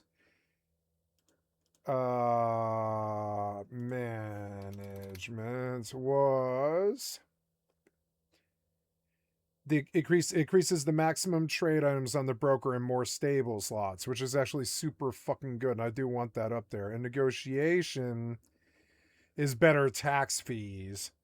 So, and that'll be better money overall in the end. So, yeah, we'll do negotiation and tax fees. So we did negotiation 1, and advanced management. Oh no, I want advanced management actually. Yeah, this is the second management book. Okay, so never mind. I have to finish. You were already reading negotiation. I am? Okay, well, negotiation. But then, yeah, in a couple of days, I will read advanced management, which I'll remember.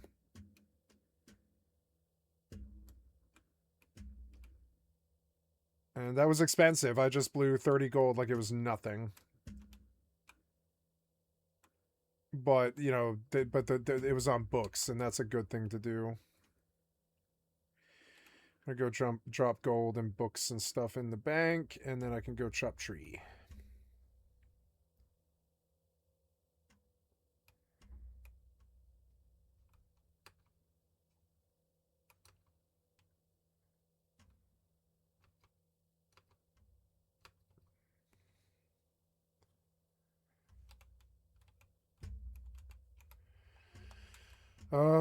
Going to the banker to dump gold in a book.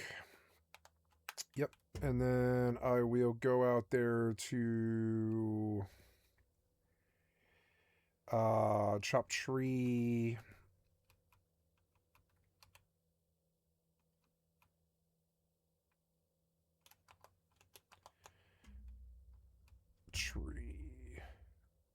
I guess I'll start. Oh, I already did the whole round around that way, huh? So we'll go this way.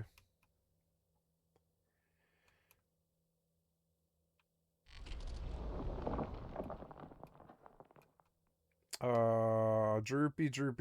There's a gray wood. All of them are droopy until over there.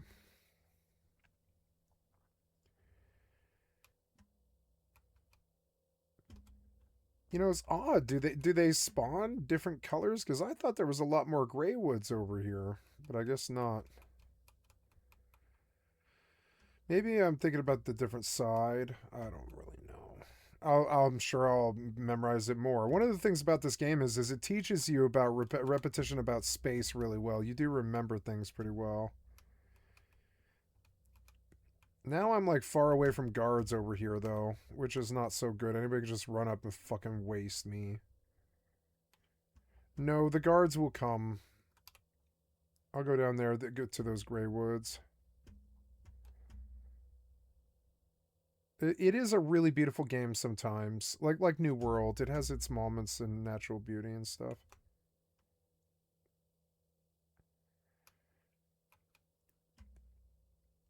Yeah, there's like a lot of gray wood over there. If you stay close to the walls, the guards will shoot through the walls and aggro through the walls and teleport through the walls. I've seen it before. Is that gray wood? Yeah, that's gray wood. Chop. Chop, chop, kitty. Nope, I'm eating dinner, kitty. Not a good time. Sorry, kitty. You really seem to push up on me when I'm trying to eat, and I don't want you right now. Get off me. No. Sorry, kitty. No. No. No. There's nothing of interest to you here, kitty. Oh, yeah, and I'm going to have some green Tabasco. Do you have... Ooh, there's a new Nor Jasmine. For you, friend of Burling book team answers.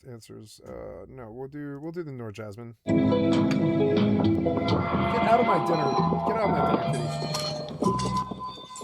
Sorry, it was so loud. You are getting a rare look into the activities of a Get new back, age kitty. religious group in which Get members back. don cowboy hats, white clothing, and gold accessories to communicate with God. Like they're getting Ooh, prepared for kitty. something. I don't know what. With the year 2000 closing in, there's a lot of green concern about Tabasco. this. The Doomsday Cult in Garland, Texas, believes Doomsday God Cult. will come this month, taking followers to another world in a flying saucer. I think it's crazy. Yeah, it is really. Some bizarre activity. So I don't know why they make that judgment. They never talk to us, never ask us. 150 men, women, and children moved to this Dallas suburb last May. The town was supposedly designated by divine revelation. In my opinion, anytime you get any kind of cult activity, it's never no good. It never ends in a good situation. People who are attracted to these cults generally are just Really basically crazy. bored with life. Don't have any meaning in their lives. They're kind of lost souls. Yes, everyone is very happy.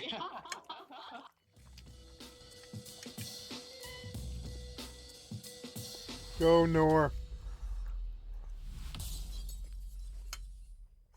Today, I want to talk about Chen Tao, aka the UFO cowboy cult. Now, this really is something.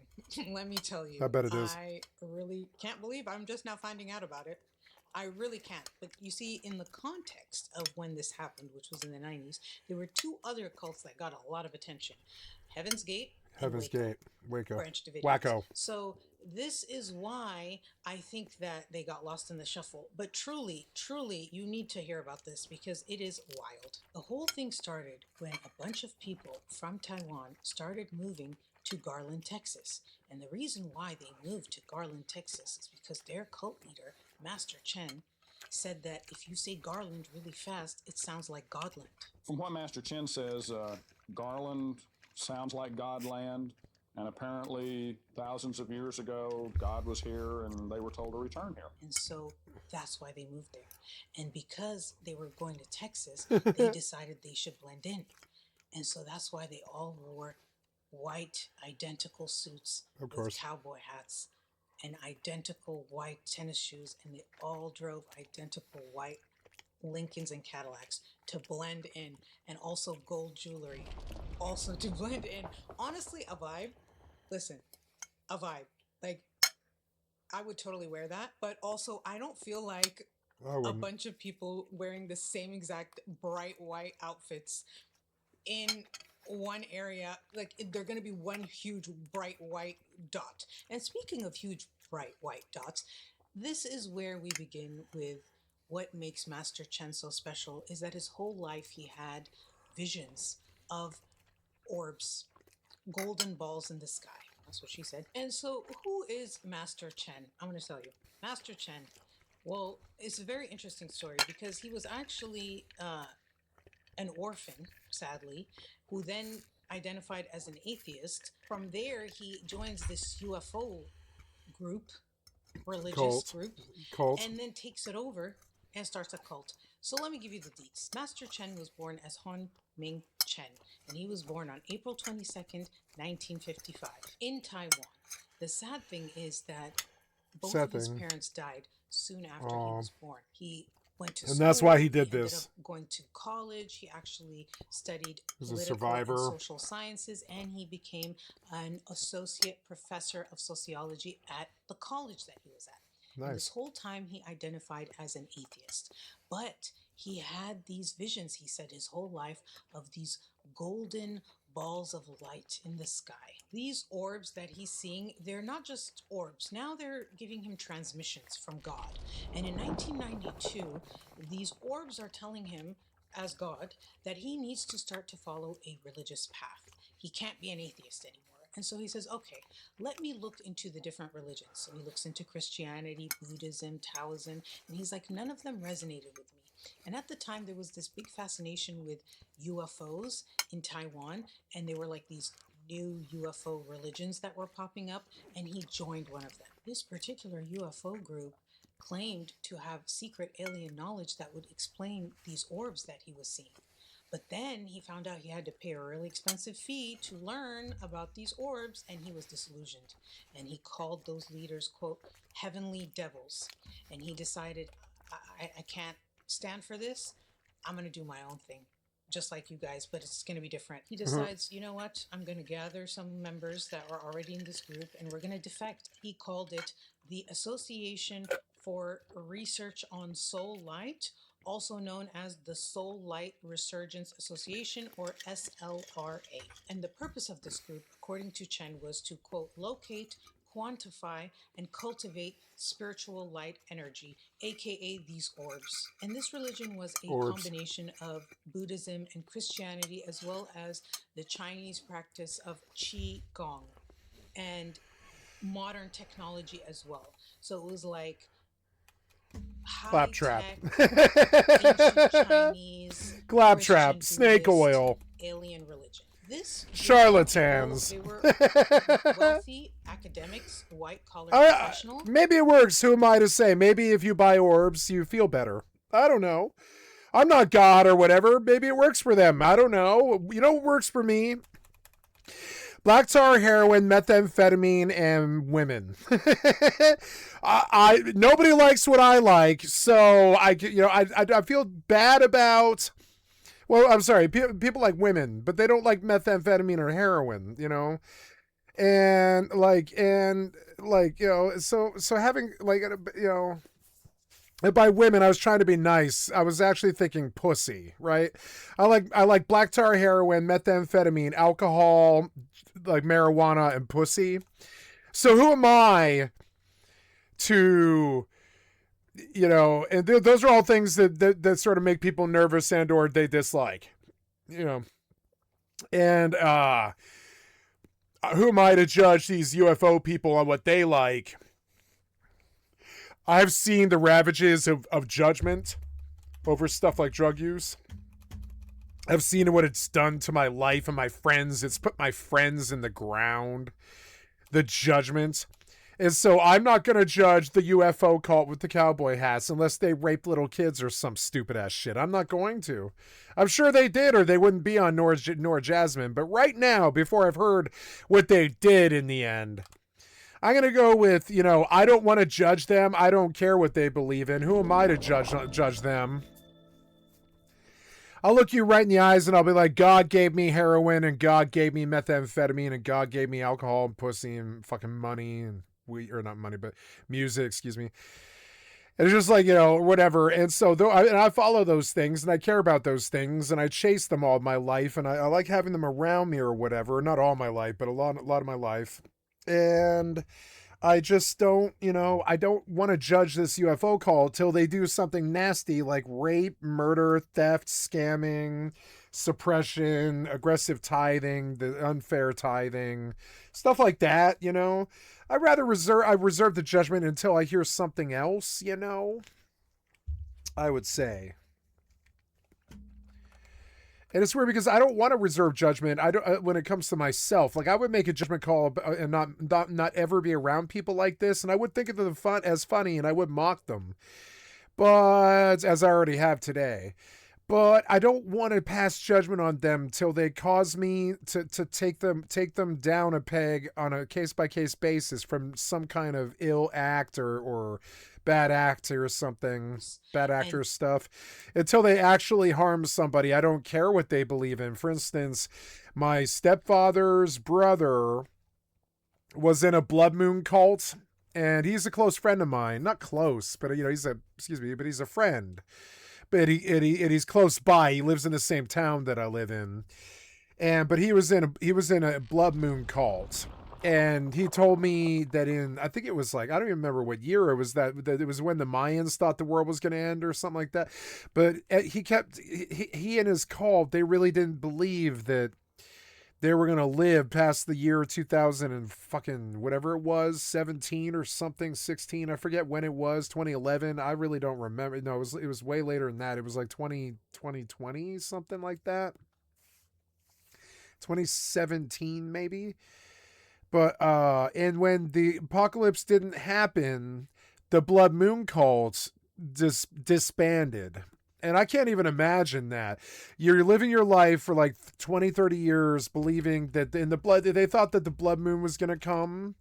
What's the blood moon cult stuff? What causes it, right? Because there's some science base in it. They're like every couple 100,000 of years, some blood moon shows up and all the animals go crazy or something. There's going to be something that is based in reality, but most of it is just this weird, bored people who don't have interesting lives, like her video was saying, that just come up with something like an apocalypse scenario so they can start focusing on something.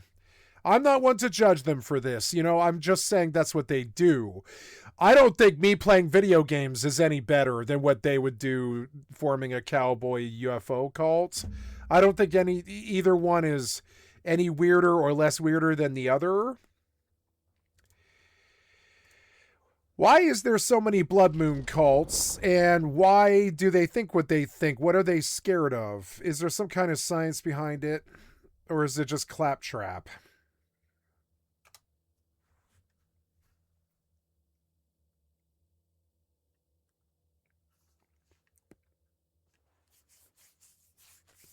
Blood moon cults and extremist groups strive because the striking visual of a red... You think I was kidding when I said blood moon, but I couldn't come up with this stuff on my own.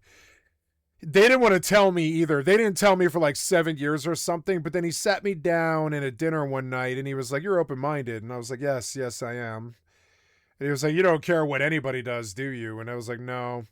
And he and he was like, "You know, I'm in a blood moon cult." And he was like, "You got to be ready for this date coming up because everybody's going to die or go to the rapture or something. I'm not really sure." And I was like, "Okay." And he was like, "On this date, everybody's going to die. And we've never spoken of this since. The date passed, and he's still a friend of mine. And I know that blood moon cult disbanded, but nobody talks about it, you know? Blood moon cults and extremist groups strive because the striking visual of a red moon is a powerful psychological trigger for ancient fears and modern prophecies. Why do they exist and what do they believe? Biblical prophecy. Most modern blood moon theories are rooted in scriptures like Joel 2:31, which states the moon will turn into blood before the day of the Lord. And of course, that's probably why. That's probably why there's so many blood moon cults, but there is a bunch of them. Groups like the one led by Pastor John Hagee gain massive followings by claiming that tetrads, 4 consecutive total lunar eclipses occurring on Jewish holidays, are divine signs of impending world-shaking events. And there it is. There's that fucking I don't know if it's naturally anti-Semitic, but I don't know why Jews have anything to do with this, and I never do with the weird biblical stuff. I never do. Historical omen. Historically, many cultures viewed eclipses as an attack on the moon by supernatural forces, such as the Incas, who believed the jaguar was devouring it, or the Mesopotamians, who saw it as an omen of a king's death. Psychology of fear. Cults exploit the human tendency for magical thinking, the belief that unrelated events are divinely connected. This provides a sense of order and meaning in a chaotic world. What are they scared of? Divine punishment, political upheaval, loss of control, atmospheric and is there science behind it? Sunsets on the moon. The atmosphere scatters shorter blue wavelengths of light away and allows longer red and orange wavelengths to pass through. Essentially, you are seeing the glow of every sunrise and sunset on Earth projected onto the moon at once. That's what a blood moon actually is. All it really is light reflecting off all the world's beaches. That's what this is. But there's a lot of cults based around it. There's been many since the dawn of time, I think. And they all were into.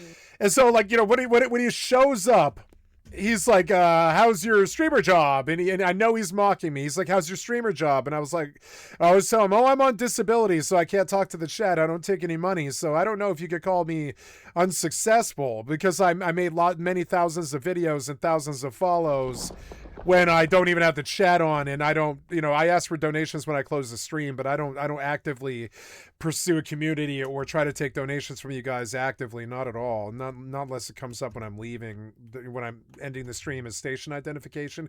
I ask for you guys to support me so I can help support my family, because we live on a shoestring, you know. But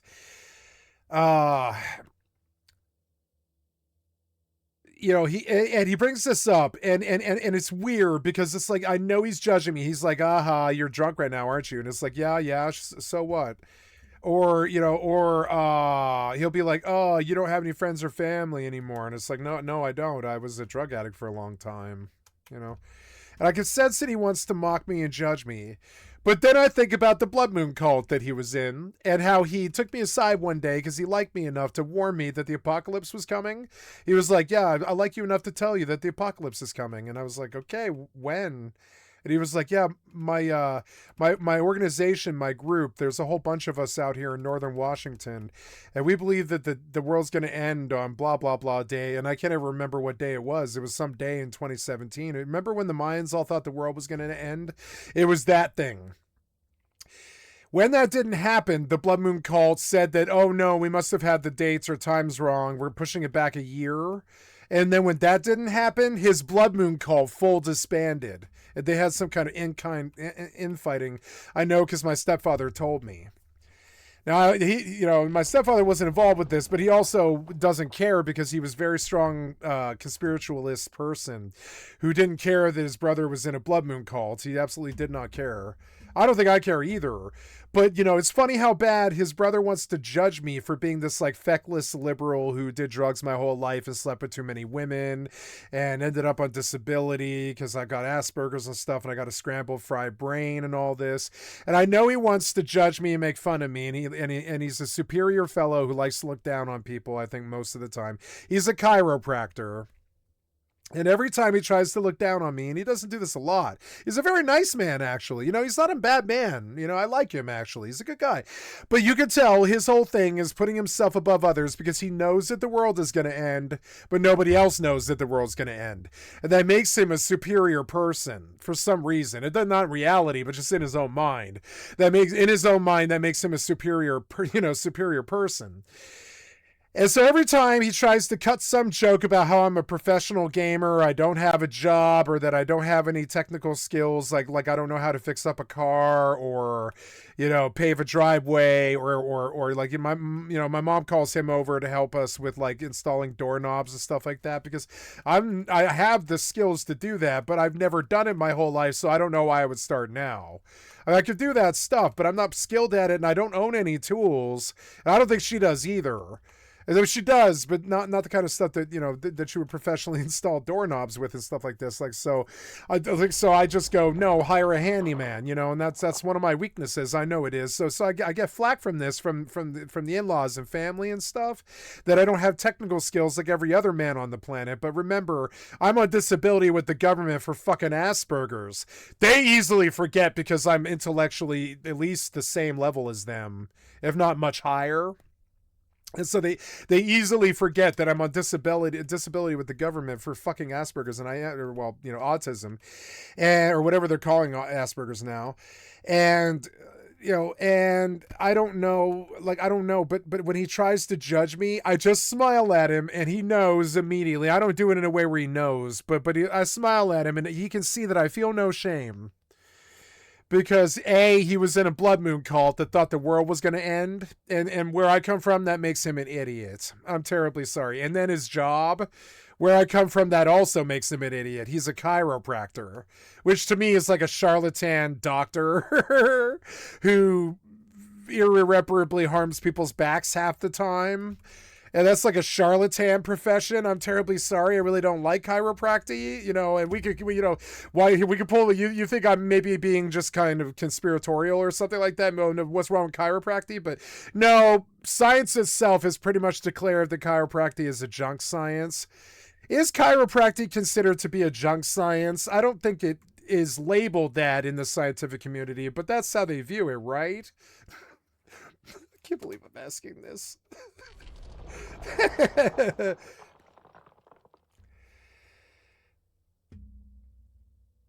In the medical and scientific communities, chiropractic is not labeled as junk science as a whole, but it is viewed as a polarized field with both evidence-based and pseudo-scientific elements, right?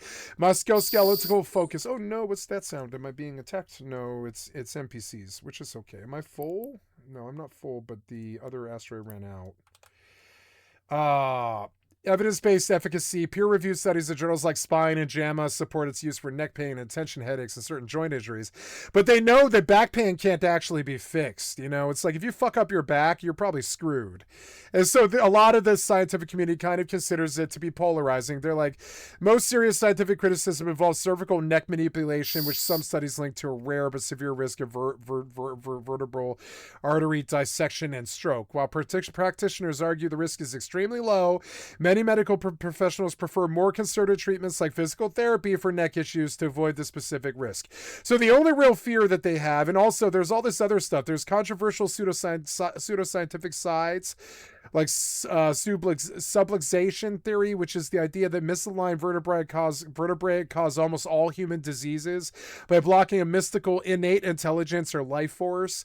And there's unsubstantiated claims that science-based critics reject claims that spinal adjustments can cure conditions like asthma, autism, infant colic, or high blood pressure, which might if you have like a pinched nerve and maybe the chiropractor works out the pinched nerve in your back, maybe you get a little bit better blood flow and you don't have such high blood pressure. But no. No.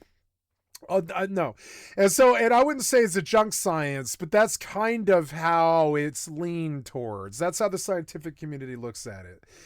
So, you know, and so when I think about how my stepfather's brother, who likes to judge me, was in a blood moon cult out here in his small town because he's so bored that he needed something like that. And I'm sorry, I come from inner city Denver, where we're just not that bored to do that kind of stuff. And trust me, we're magical thinking people too. I believe in all kinds of things like magic and aliens and, you know, energy and fucking, you know,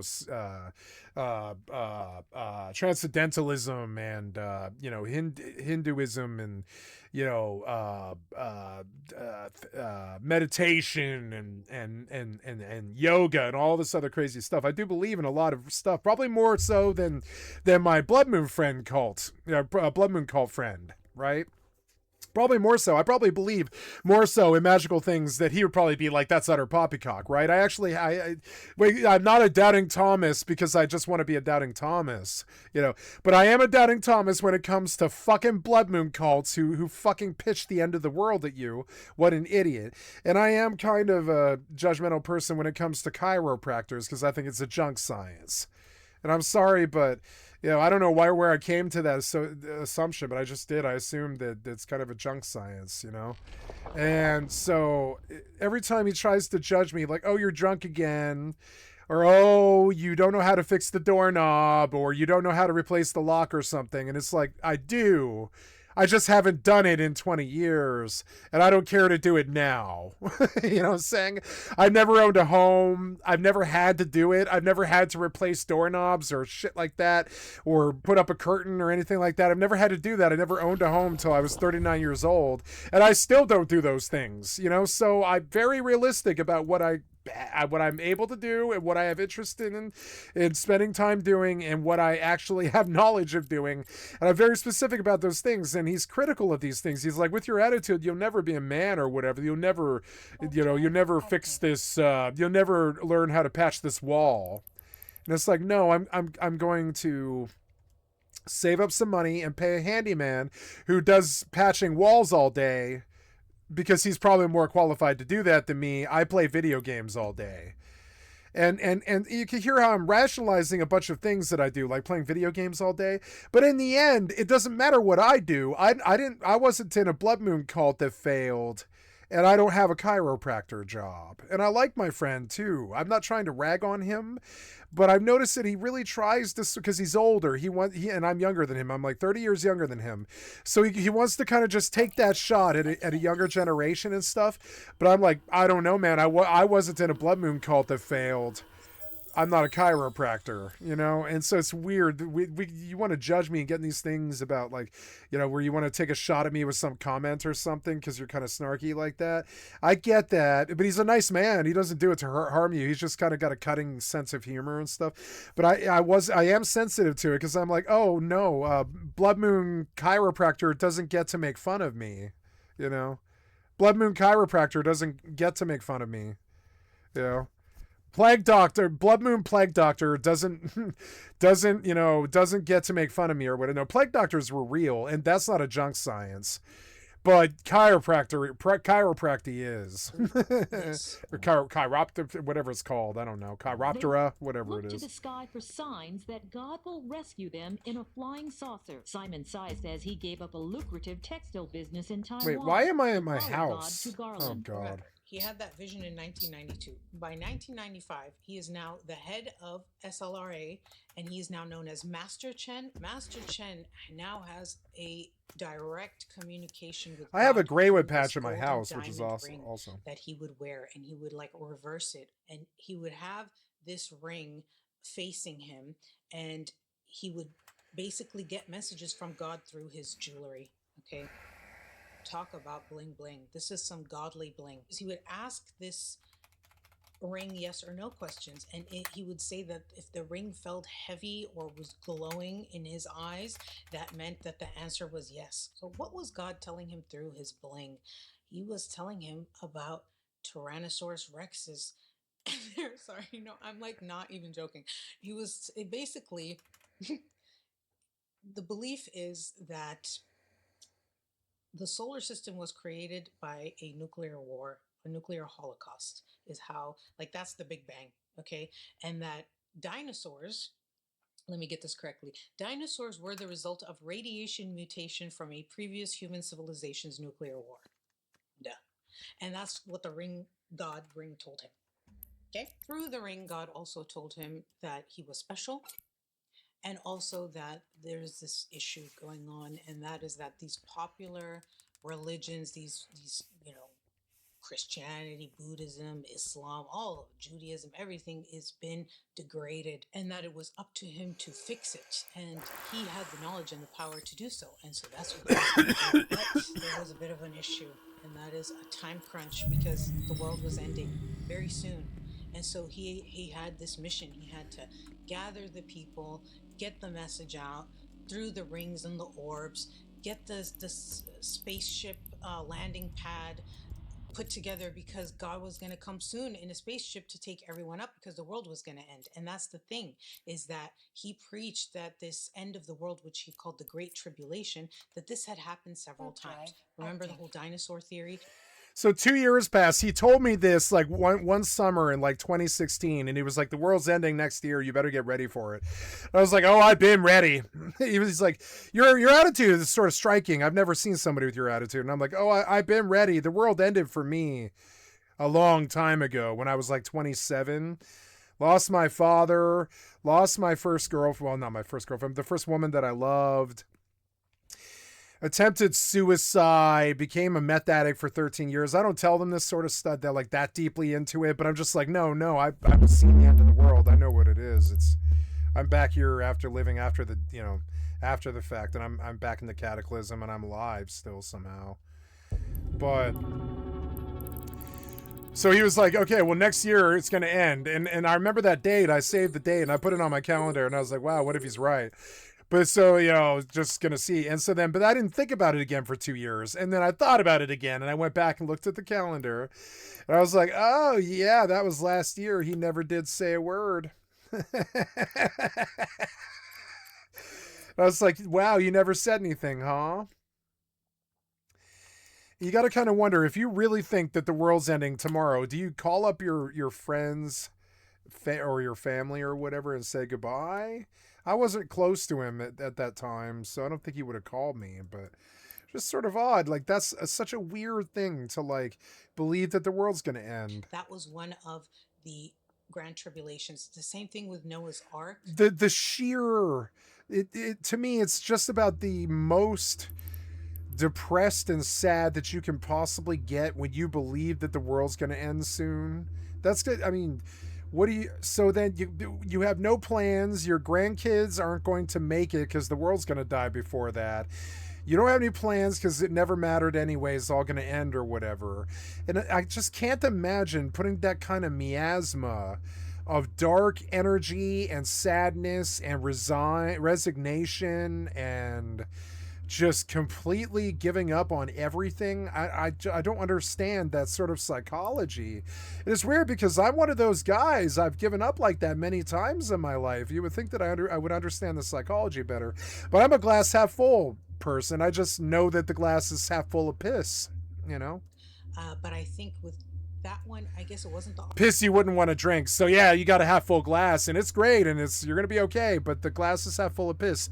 Do you really want to drink it? Ark, there was a spaceship that came down. There's a lot of spaceships that came down, and now this was going to be another one that was going to happen.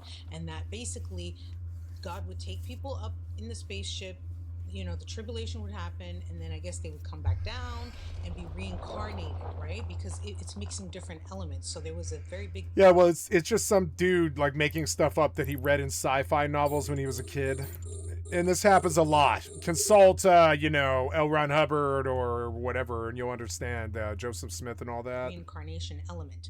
So the spaceship is where you stay while the world is going to shit, and then once it's like back together, you come back you down. Bring the people down, and then they re-inhabit the earth, and so on and so forth. So if you wanted to make sure that you were back on Earth, you have to make sure you get on the space. There's this terrible fear with space stations where what if something goes wrong and you just can't keep that air circulating, you just can't keep that water filtrating, you just can't keep that toilet plunging out into space or whatever it is that humans need to survive, like oxygen, pooping and drinking and eating. And what if you can't keep the crops going? What if you have some kind of blight? And that's what's so scary about space stations, because if you're out there waiting for the apocalypse to end, can you really last 50 years out there in one space station? Won't the metal eventually degrade as you walk the panels of the floor to the point where you essentially just tread through the station? If you were there, if it was like 1,000 people, like say Battlestar Galactica, I guess the metal wouldn't decay as you walked on it, I suppose. It would last probably for a while, but I think eventually just people walking in the hallways would, if they had nowhere else to go and they were just there for generations and stuff, I think they're going to wear through the floor, And so this idea of building out there and waiting for humanity to become sane again, or building some kind of bunker, I don't really know about that. I think the fastest way to insanity isn't being out here in the apocalypse when the rapture happens. I think it's being locked in a bunker and having nowhere to go. That's, worse. Which means you have to get in good.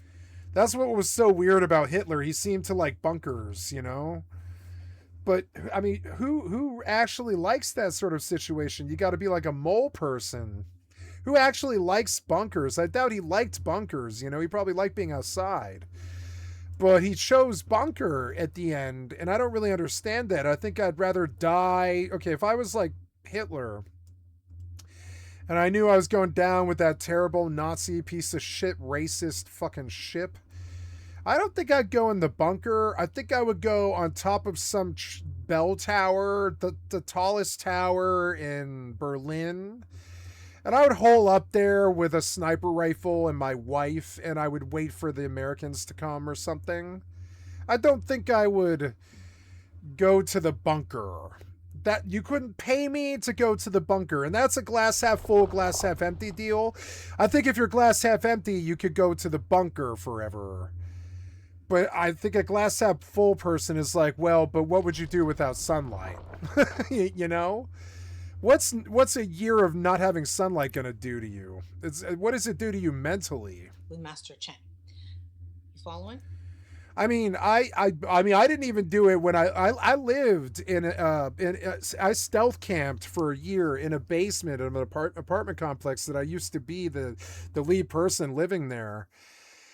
And I only went out at night at like 4 a.m. and if I was gonna be out, I would be out all day, and I would go to the library all day and stuff like that. And I did that a lot. I did that like once or twice a week. I would just go out from like 4 a.m. until all night, until like 11 or 12 at night, and I would return very late at night at like 12:45, 1:45 in the morning, maybe later, 2:45 if they're partying and stuff, and come down the stairs and hide in the closet downstairs essentially, and live there without anybody's permission.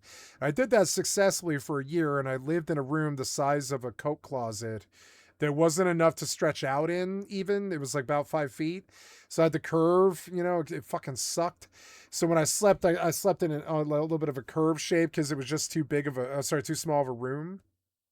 And like, even then, I still got sunlight, a lot of the week. I would say like 2 or 3 days of the week, I would go out and just get sunlight because I knew that being down in there in that dark room for days on end was not healthy for me. And that's weird. People that plan to resign themselves to the bunkers, psychologically, I just don't really understand it. I don't understand it. I'm going to add contact to this guy as a good standing because he sat in this fleet with me for so long. Sainusin Kumamoto, I'm going to add contact and just let him know, whatever. I don't want to talk to him. According to Master Chen, clouds are not clouds. They're actually God planes. And God planes are... Yeah, the apocalypse is coming, and the blood moon is going to cause it. And it's like, what's the blood moon going to do? It's going to make the tidal waves and stuff hit all the coasts and destroy the world and all this. Okay, that's going to happen just on some preset day. Do you really believe that we can predict something like that?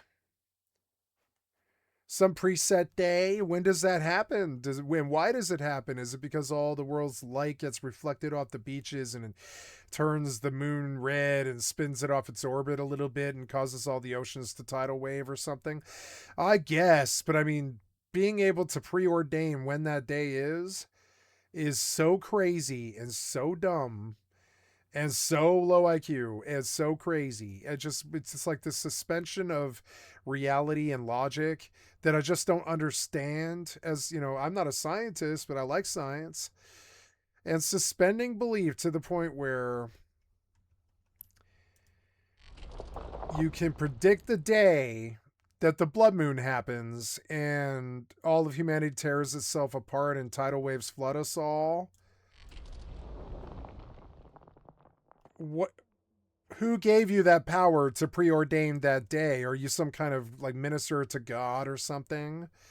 Or, some kind of Hindu deity whispered in your ear or something? Who told you what that day is? Because there's nothing in science, I think, or reality that could ever give you the ability to predict that, or at least when it would be. How would you predict it? You'd have to be like, the moon is going to turn red on this sudden day and it causes all the tidal waves to go crazy and all the world floods, and when all the people on the beach come running inland, the whole world becomes a war or something. And that's okay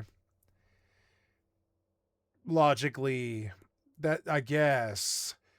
But trying to say when it's going to be or that it's going to happen is so crazy, and it's such a crazy suspension of belief that I do want to mock the person. And every time they try to make fun of me, I'm just like, oh, blood moon chiropractor thinks what about me? Spaceships or UFOs. So And lately, I begin to understand that a lot of the people that bullied me in my life, if you examine them, their lives are fucking dumb. Not dumb. What's the word? Their lives aren't any better.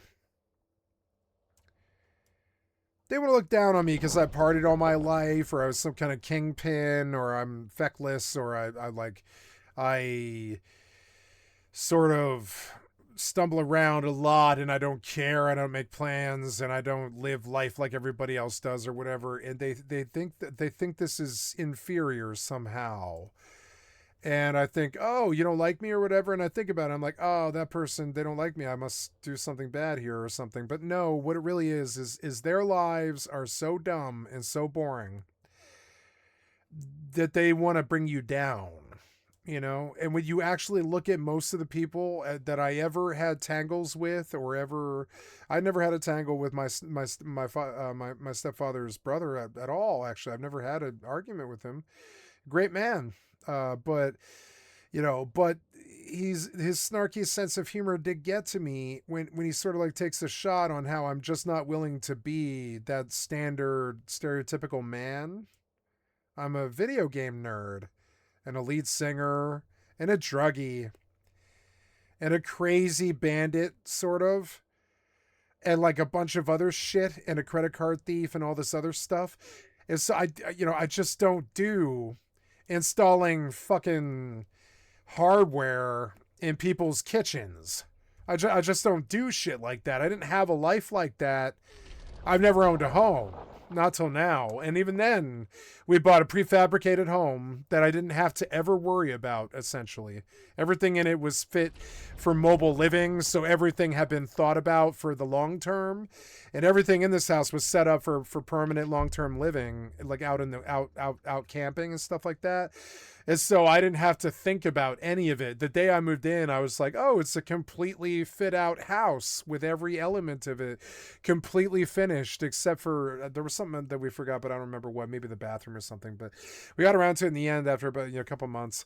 And but the house was ready the day I walked in, and and I never had to think about any of it. I never had to plug in any of it or install any of it or worry about any of it, or I had to move, but I don't own anything, so that wasn't hard. And I can carry everything I own on my back if I leave my computer out of it. But my computer is like pretty much a whole load by itself. It's so big.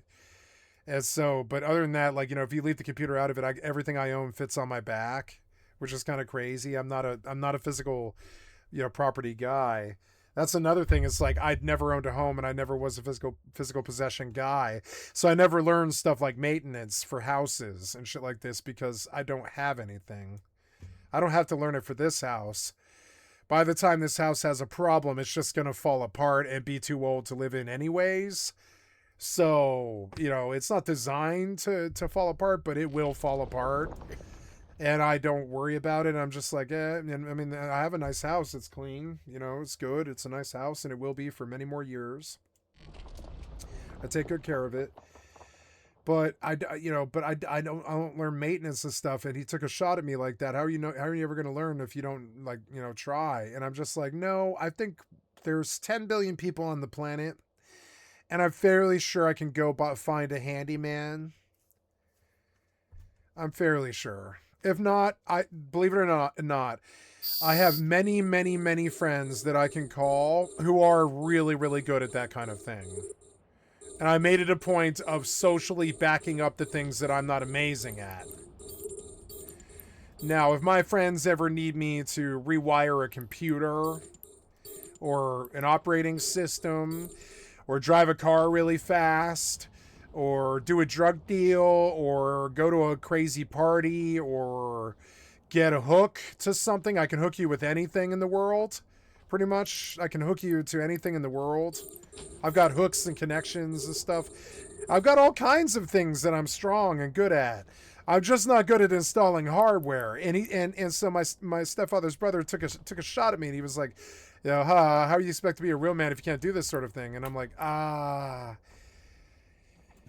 you just don't know me. I'm a computer nerd. I don't do hardware installation. You know, that's not my expertise, you know. When the end times or the Great Tribulation comes, If I need to, I will learn every last bit of it and have. I've done crazy things like rewire brake systems. I hotwired something once. I picked several locks, big industrial crazy locks to get in places. I've done really crazy technical things that most people can't do because I put my mind to it, but I refuse to put my mind to installing hardware in a kitchen, you know? And I think it's weird that the person would want me to. I don't have drones and it's so annoying. Fucking jammers. I'm going to go dump and get drones, I guess, which is so annoying. It's getting sort of late too. If there's going to be a gank, it'll be out right around now, and I should get docked up. the God planes, clouds, spaceships are going to descend. And the proof that he had of this were pictures. Oh, I have some chocolate. I'm going to go get it. That he would show. Yes. And also he had a lot of published texts, doctrines, and he convinced his followers to give him money to gain passage on these cloud God plane spaceships. These are academics and, quote, white-collar professionals. Plenty of cash from doctors, professors, and engineers who gave it all up to follow God to Garland. God wills everything. Like the others, James Lee expects to leave with God in a flying saucer soon. Yeah. So there is no need for jobs or Why is there a child right there? schools now. Until then, he and his family will fill their days with prayer and preparation. Yes, everyone is very happy. Which goes to show you that sometimes a degree is just a piece of paper. But it's more nuanced than that. I'm oversimplifying it. So let me give him credit. It's not that all clouds are God planes. It's that the God planes disguise themselves as clouds. Okay, so I just want to be fair here. In 1995, when he became the head of this, is also when he decided that the pure land of God was in North America. And he started to sort of plant the seed within his followers that they should move to North America. Now, the reason for this, it depends on who you believe, because according to Master Chen, it's because, you know, the bling and God told him, the orbs, all of that. But other people say it's because he started to get some heat in Taiwan from family members of his followers who were like, this is a cult. They're selling everything. They're giving you all their money and they're not talking to us like, hello, help, this is a cult. And so right around that time is when he was like, oh my God, North America is the pure land of God. Like we should go because it's the pressure's on in Taiwan. There was a report Garland. in the China Times Express Garland. that said that Chen may have manipulated his Taiwanese followers to pay $60,000 What? as a fee for joining Chen Tao. Oh my God! And if you do that to like 50 people, you never have to worry about money ever again. And an additional $30,000. It's so sordid and shitty, and this is where I get really angry. This is that aggressive tithing that I talked about, unreasonable tithing. That's the stuff that you start to get really angry about, because it's like, motherfucker, what did you? So you run a church? What gives you the right to take $60,000 from anybody for anything, especially if you're a spiritualist? Spiritualists don't have connections to money. At least we hope that they don't, but it happens all the time with evangelism and shit like this. But we pray that spiritualists don't get conscripted by, or, you know, get corrupted by money. $60,000 passage fare to board the spaceships. Oh, okay. It was just a scam, full-blown scam. A big part of the reason why Master Chen said that this great tribulation was going to happen now is because of bad karma of humanity's bad karma for polluting the earth and the environment. Some of his followers were willing to move to the States and some were not. And so he ends up moving with a chunk of his followers to the United States. And at first they go to San Dimas in California. In 1997, there was a 16-year-old girl who joined the cult and actually Yeah, went to you the want a States lab? with them. And her mother No. contacted authorities in the US and was like, Fine. she's a minor, she's gone, like, can you please bring her back? And so the police actually ended up going and getting this daughter because she was 16, and they sent her I'm back gonna to buy Taiwan. Barony. This is I also like when they Barony, started and to that's a get good on price the for police's it. radar and then the media's radar as well, because it was in the local newspaper when it happened. And this is where it starts to escalate. 1997 is also the year that they move from San Dimas, California to Garland, Texas. They were always looking at the clouds. They thought that the clouds were spaceships. Well, apparently.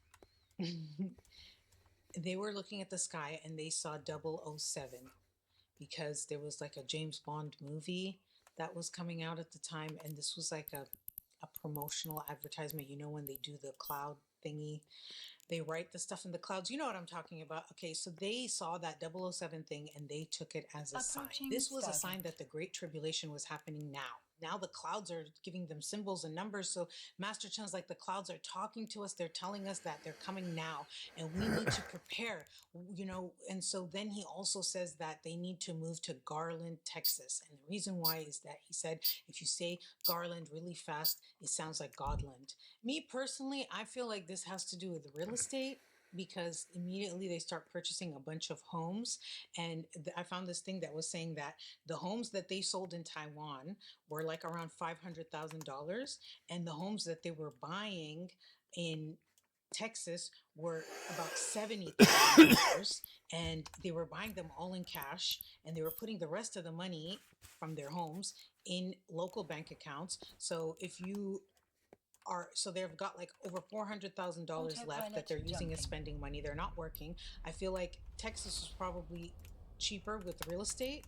And remember, this is in the 90s. So I feel like that's why he moved to Garland, but I don't know. That's just me speculating. Master Chen wanted to be on good terms with his neighbors, so he organized this mass bicycle convoy. Oh, I have a where he had his mastery point, huh? followers hand out these flyers called Children of God's Kingdom flyers.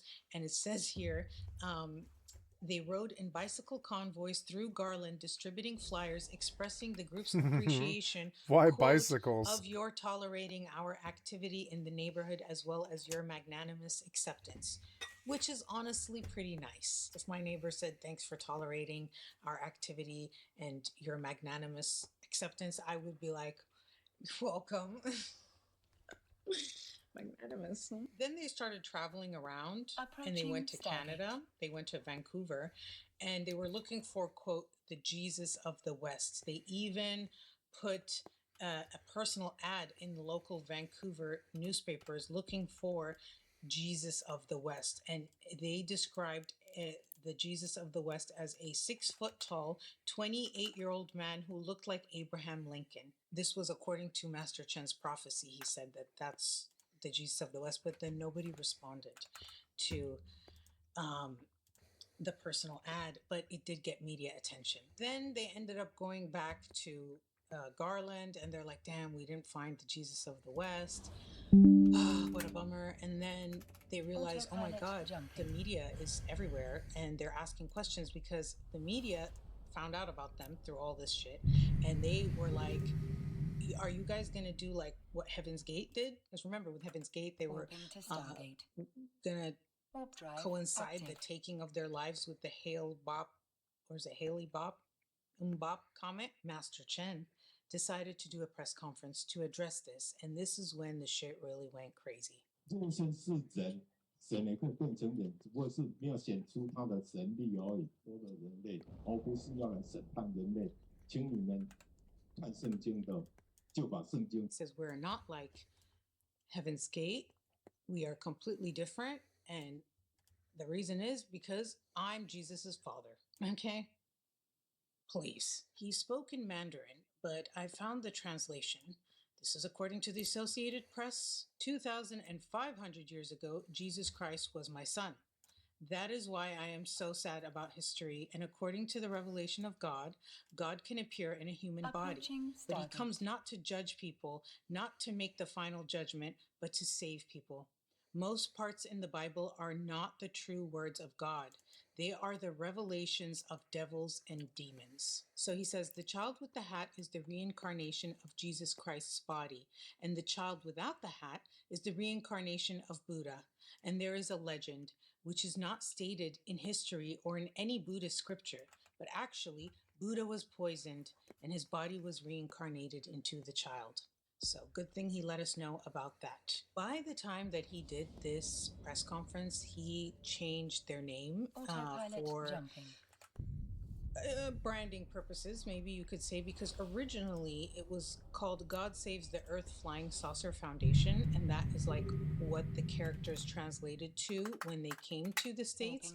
But I guess that didn't go over so well, so then they changed it to True Way. In Chinese, Chen means right or true, and then Tao means way, and so their name translates to true way or right way, Chen Tao. But maybe the attention that they got and the prophecy that he made really played into each other, and it's like, which came first? Because he even integrated the media into his prophecy, and it's almost like it was a strategy, because once he said that God was going to return on channel 18 specifically, it was like channel 18 was heavily involved, and then all these other news channels were involved too. So it's almost like he was using them and they were using him, and it was like it turned into like a whole media frenzy. Okay, according to Master Chen, what was supposed to happen when God hijacked the TV was this. He predicted that on March 25th, 1998 at midnight, on channel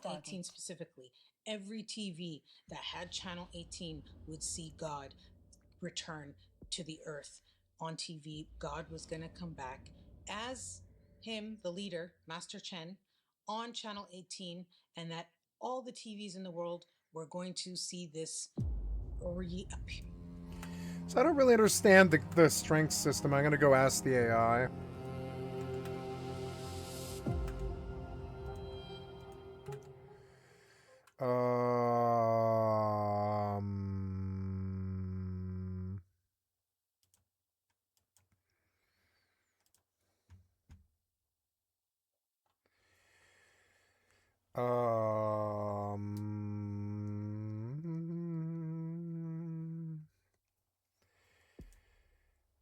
In the game Mortal Online 2,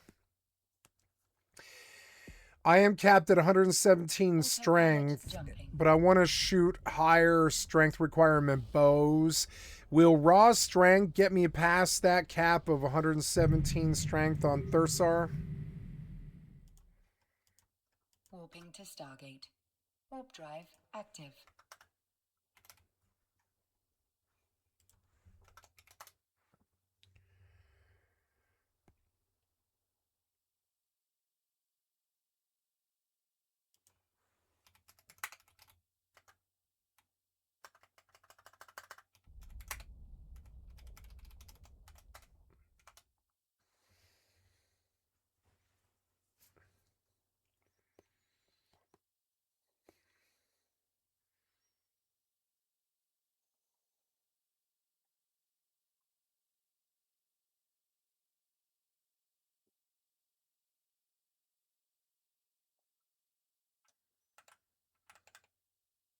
Approaching Stargate.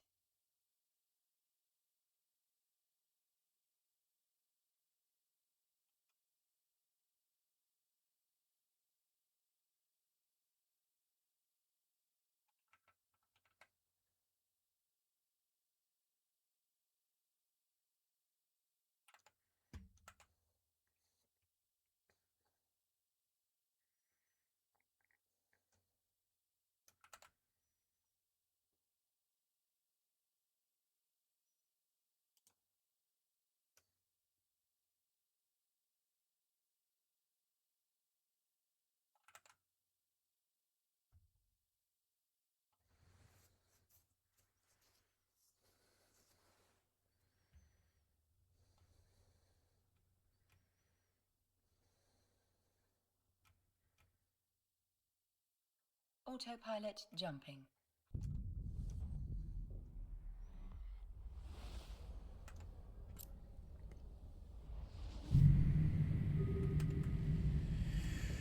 But it doesn't show the number above 117. I am stout, and I have 4 raw strength from my 2 trinkets.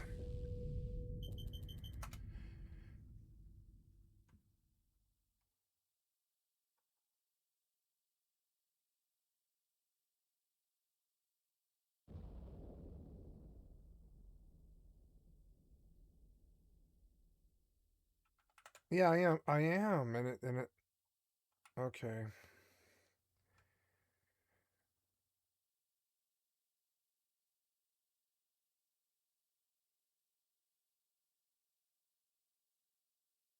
Approaching Stargate.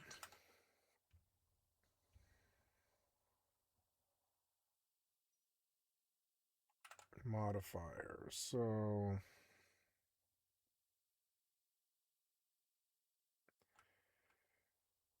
So according to this, I could like, but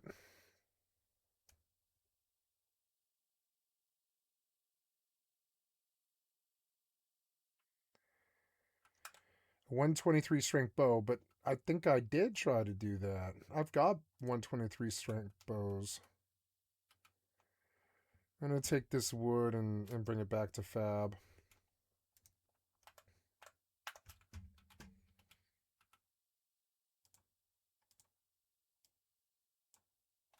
Autopilot jumping.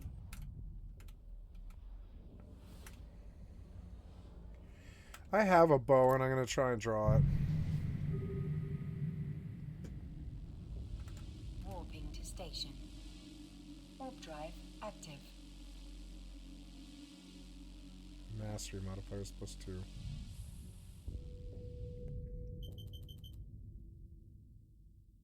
Weight class and weight class max modifier.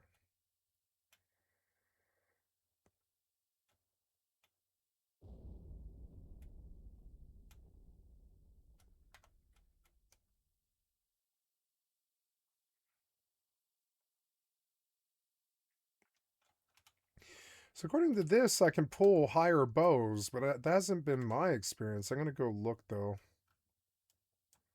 Appearance of God. Master Chen also said that people would be bored listening to God speak on the TV, so to keep their attention, God was going to also put regularly scheduled programming and movies and stuff in between his messages so that people wouldn't be bored, which sounds to me like a way for him to be like, hey, keep playing stuff on TV, and if nothing happens, then I can just say that God was like trying to keep your attention or whatever. I don't know, it's fucking crazy, dude. Then he said, after that, on March 31st, 1998, God is going to appear in person. Okay, and where is he going to appear? At his house. Again, he's going to reappear as in a body identical to Master Chen's body. And so there's going to be 2 Master Chens. Requested. Okay, and this is what he said. Requested. He said that the one who is God is going to be instantly recognizable, though, because he will be able to walk through walls. And also, he can talk in any language. Master Chen needs a translator. God doesn't. Okay, and also, he's going to be able to clone himself simultaneously and shake hands with everybody all at once who's in the house. On page 176 of I forgot my his drones. guidebook, Gods descending in clouds, in parentheses, flying saucers on earth to save people. He says, quote, at 10 a.m. on March 31st, 1998, God shall make his appearance in the holy land of the kingdom of God. 3513 Ridgedale Drive, Garland, Texas, 75041. Okay, so here's 56 million. March 31st, 1998, at exactly 10 a.m., this human incarnation of God will have all the physical features of Chen, but he will be able to speak all languages. Xenoglossia is what that's called. Walk through walls, and he will replicate himself as many times as necessary to greet everyone simultaneously. Now it's 1998, which is, hello, the year that God is coming, so it's very exciting. So then in January, they did this whole trip to Gary, Indiana, and they had this ceremony, and I found like so many newspaper clippings about this purification ceremony, okay? And basically they caused a stir. What they did was they went to the USX steel plant and they conducted a purification ceremony in the 37-degree waters of the lake with rice fruit and ceramic dragons. And this was in preparation for God's return. So this was January 6, 1998. 32 of the followers and 2 children, the ones that were supposed to be reincarnations of Buddha and Christ, they went to this religious pilgrimage, is what they called it, to Gary, Indiana.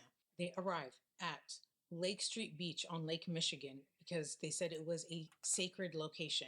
And he prophesied to Master Chen that the survivors of the Great Tribulation, which is what they called this end of the world, second coming of Christ, would come to that spot, and then the flying saucer would carry the survivors that came there. So basically, he would show up on TV on March 25th. Then on March 31st, he would go to his house in Ridgecrest, Master Chen's house, where he would duplicate himself and go through the walls and shake hands and speak the languages. The flying saucer is going to go to Gary, Indiana, okay, at this lake, and it's going to pick everyone up, and then they're going to go to, I think, Mars first. So it's like a layover, and then they go to heaven.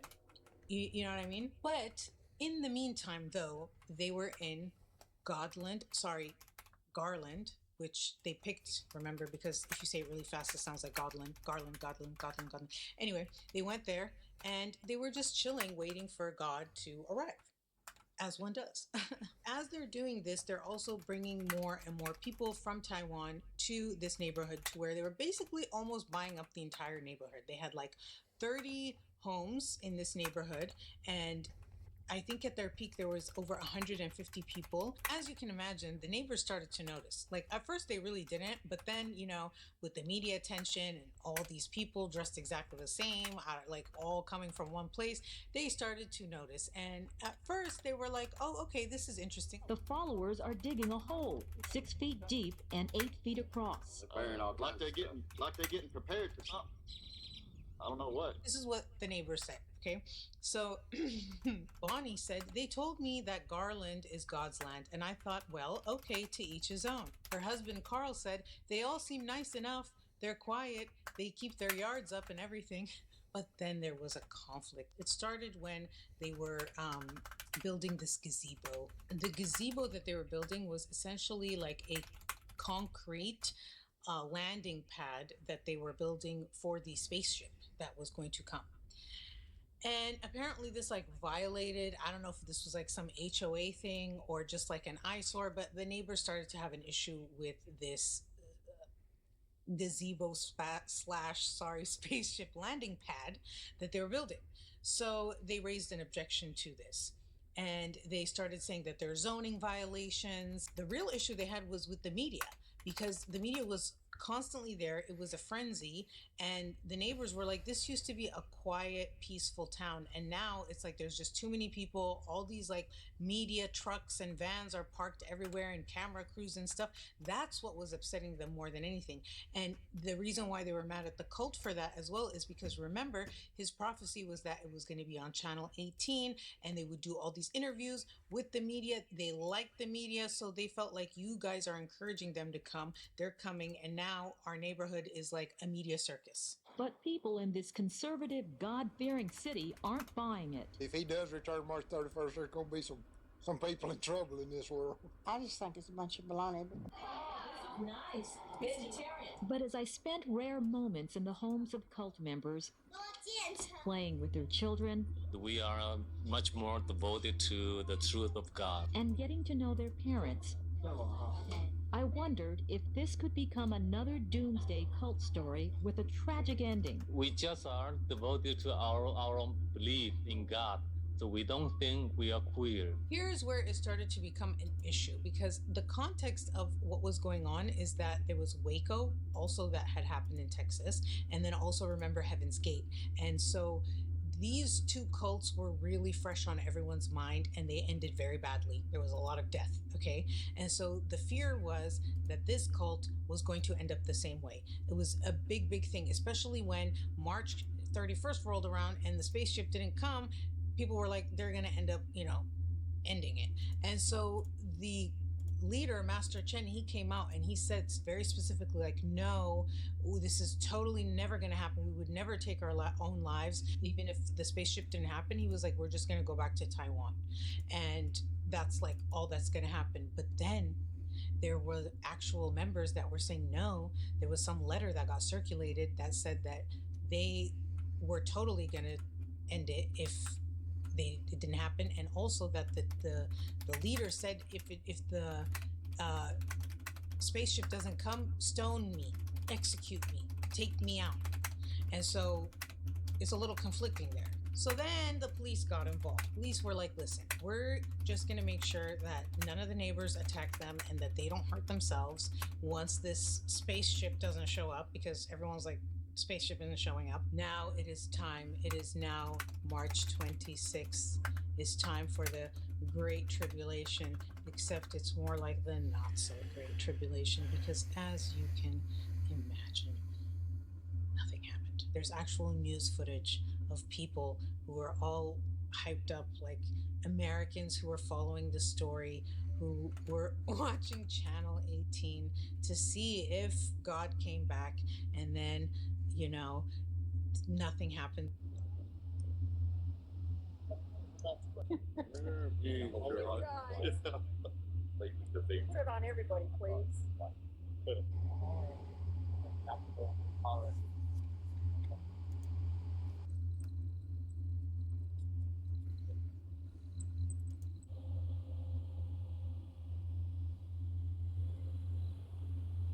And the clock struck midnight, and there was nothing but static. Well, it's 5 minutes after 12 right now, and Han Min Chen's not on there yet.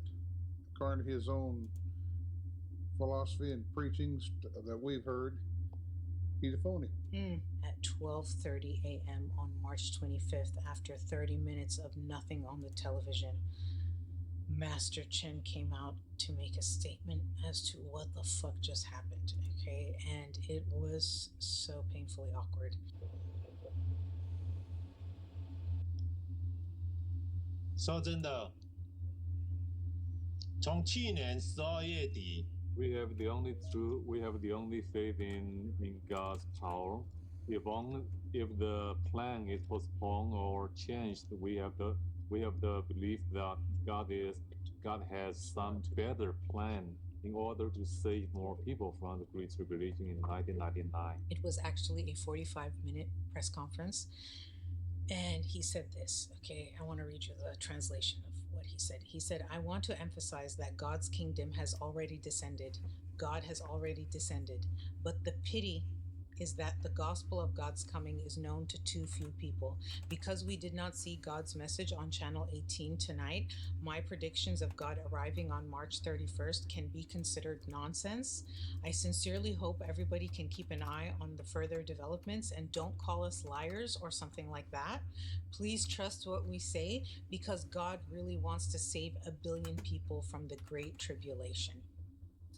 Then he also added that it's not that God didn't show up, it's that he rescheduled because he saw the interest and he realized there could be more people and he wanted to save as many people as possible. So he decided to wait and let more people decide to join and then come a little later so that he could save more people on his spaceship than originally planned if he would have showed up at the original date. So after that happened, he lost 2/3 of his followers. All right, they were on visas, this R1 religious worker visas, and they went back to Taiwan. Sorry. And the rest of the third that was left, they were like, let's just stay till March 31st, 6 more days. Let's just see if God actually shows up, and then we'll take it from there. So now March 31st rolls around, and remember what he said was going to happen. He said God was going to show up to his house in an identical form as him, and then he's going to duplicate and split into many forms of himself.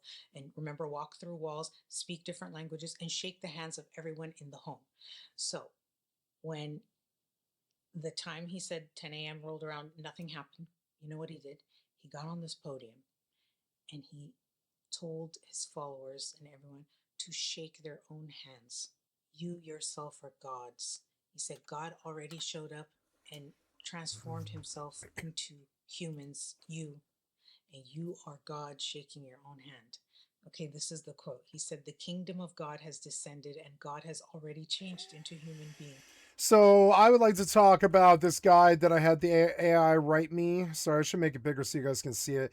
So I had this AI write this guide about how to craft bows in Mortal 2 and what I had to do step by step, and I will begin to do that in a couple of days. But I guess I will begin to do so when negotiation caps here tomorrow. I will wake up and I will begin the process to go make my own bows.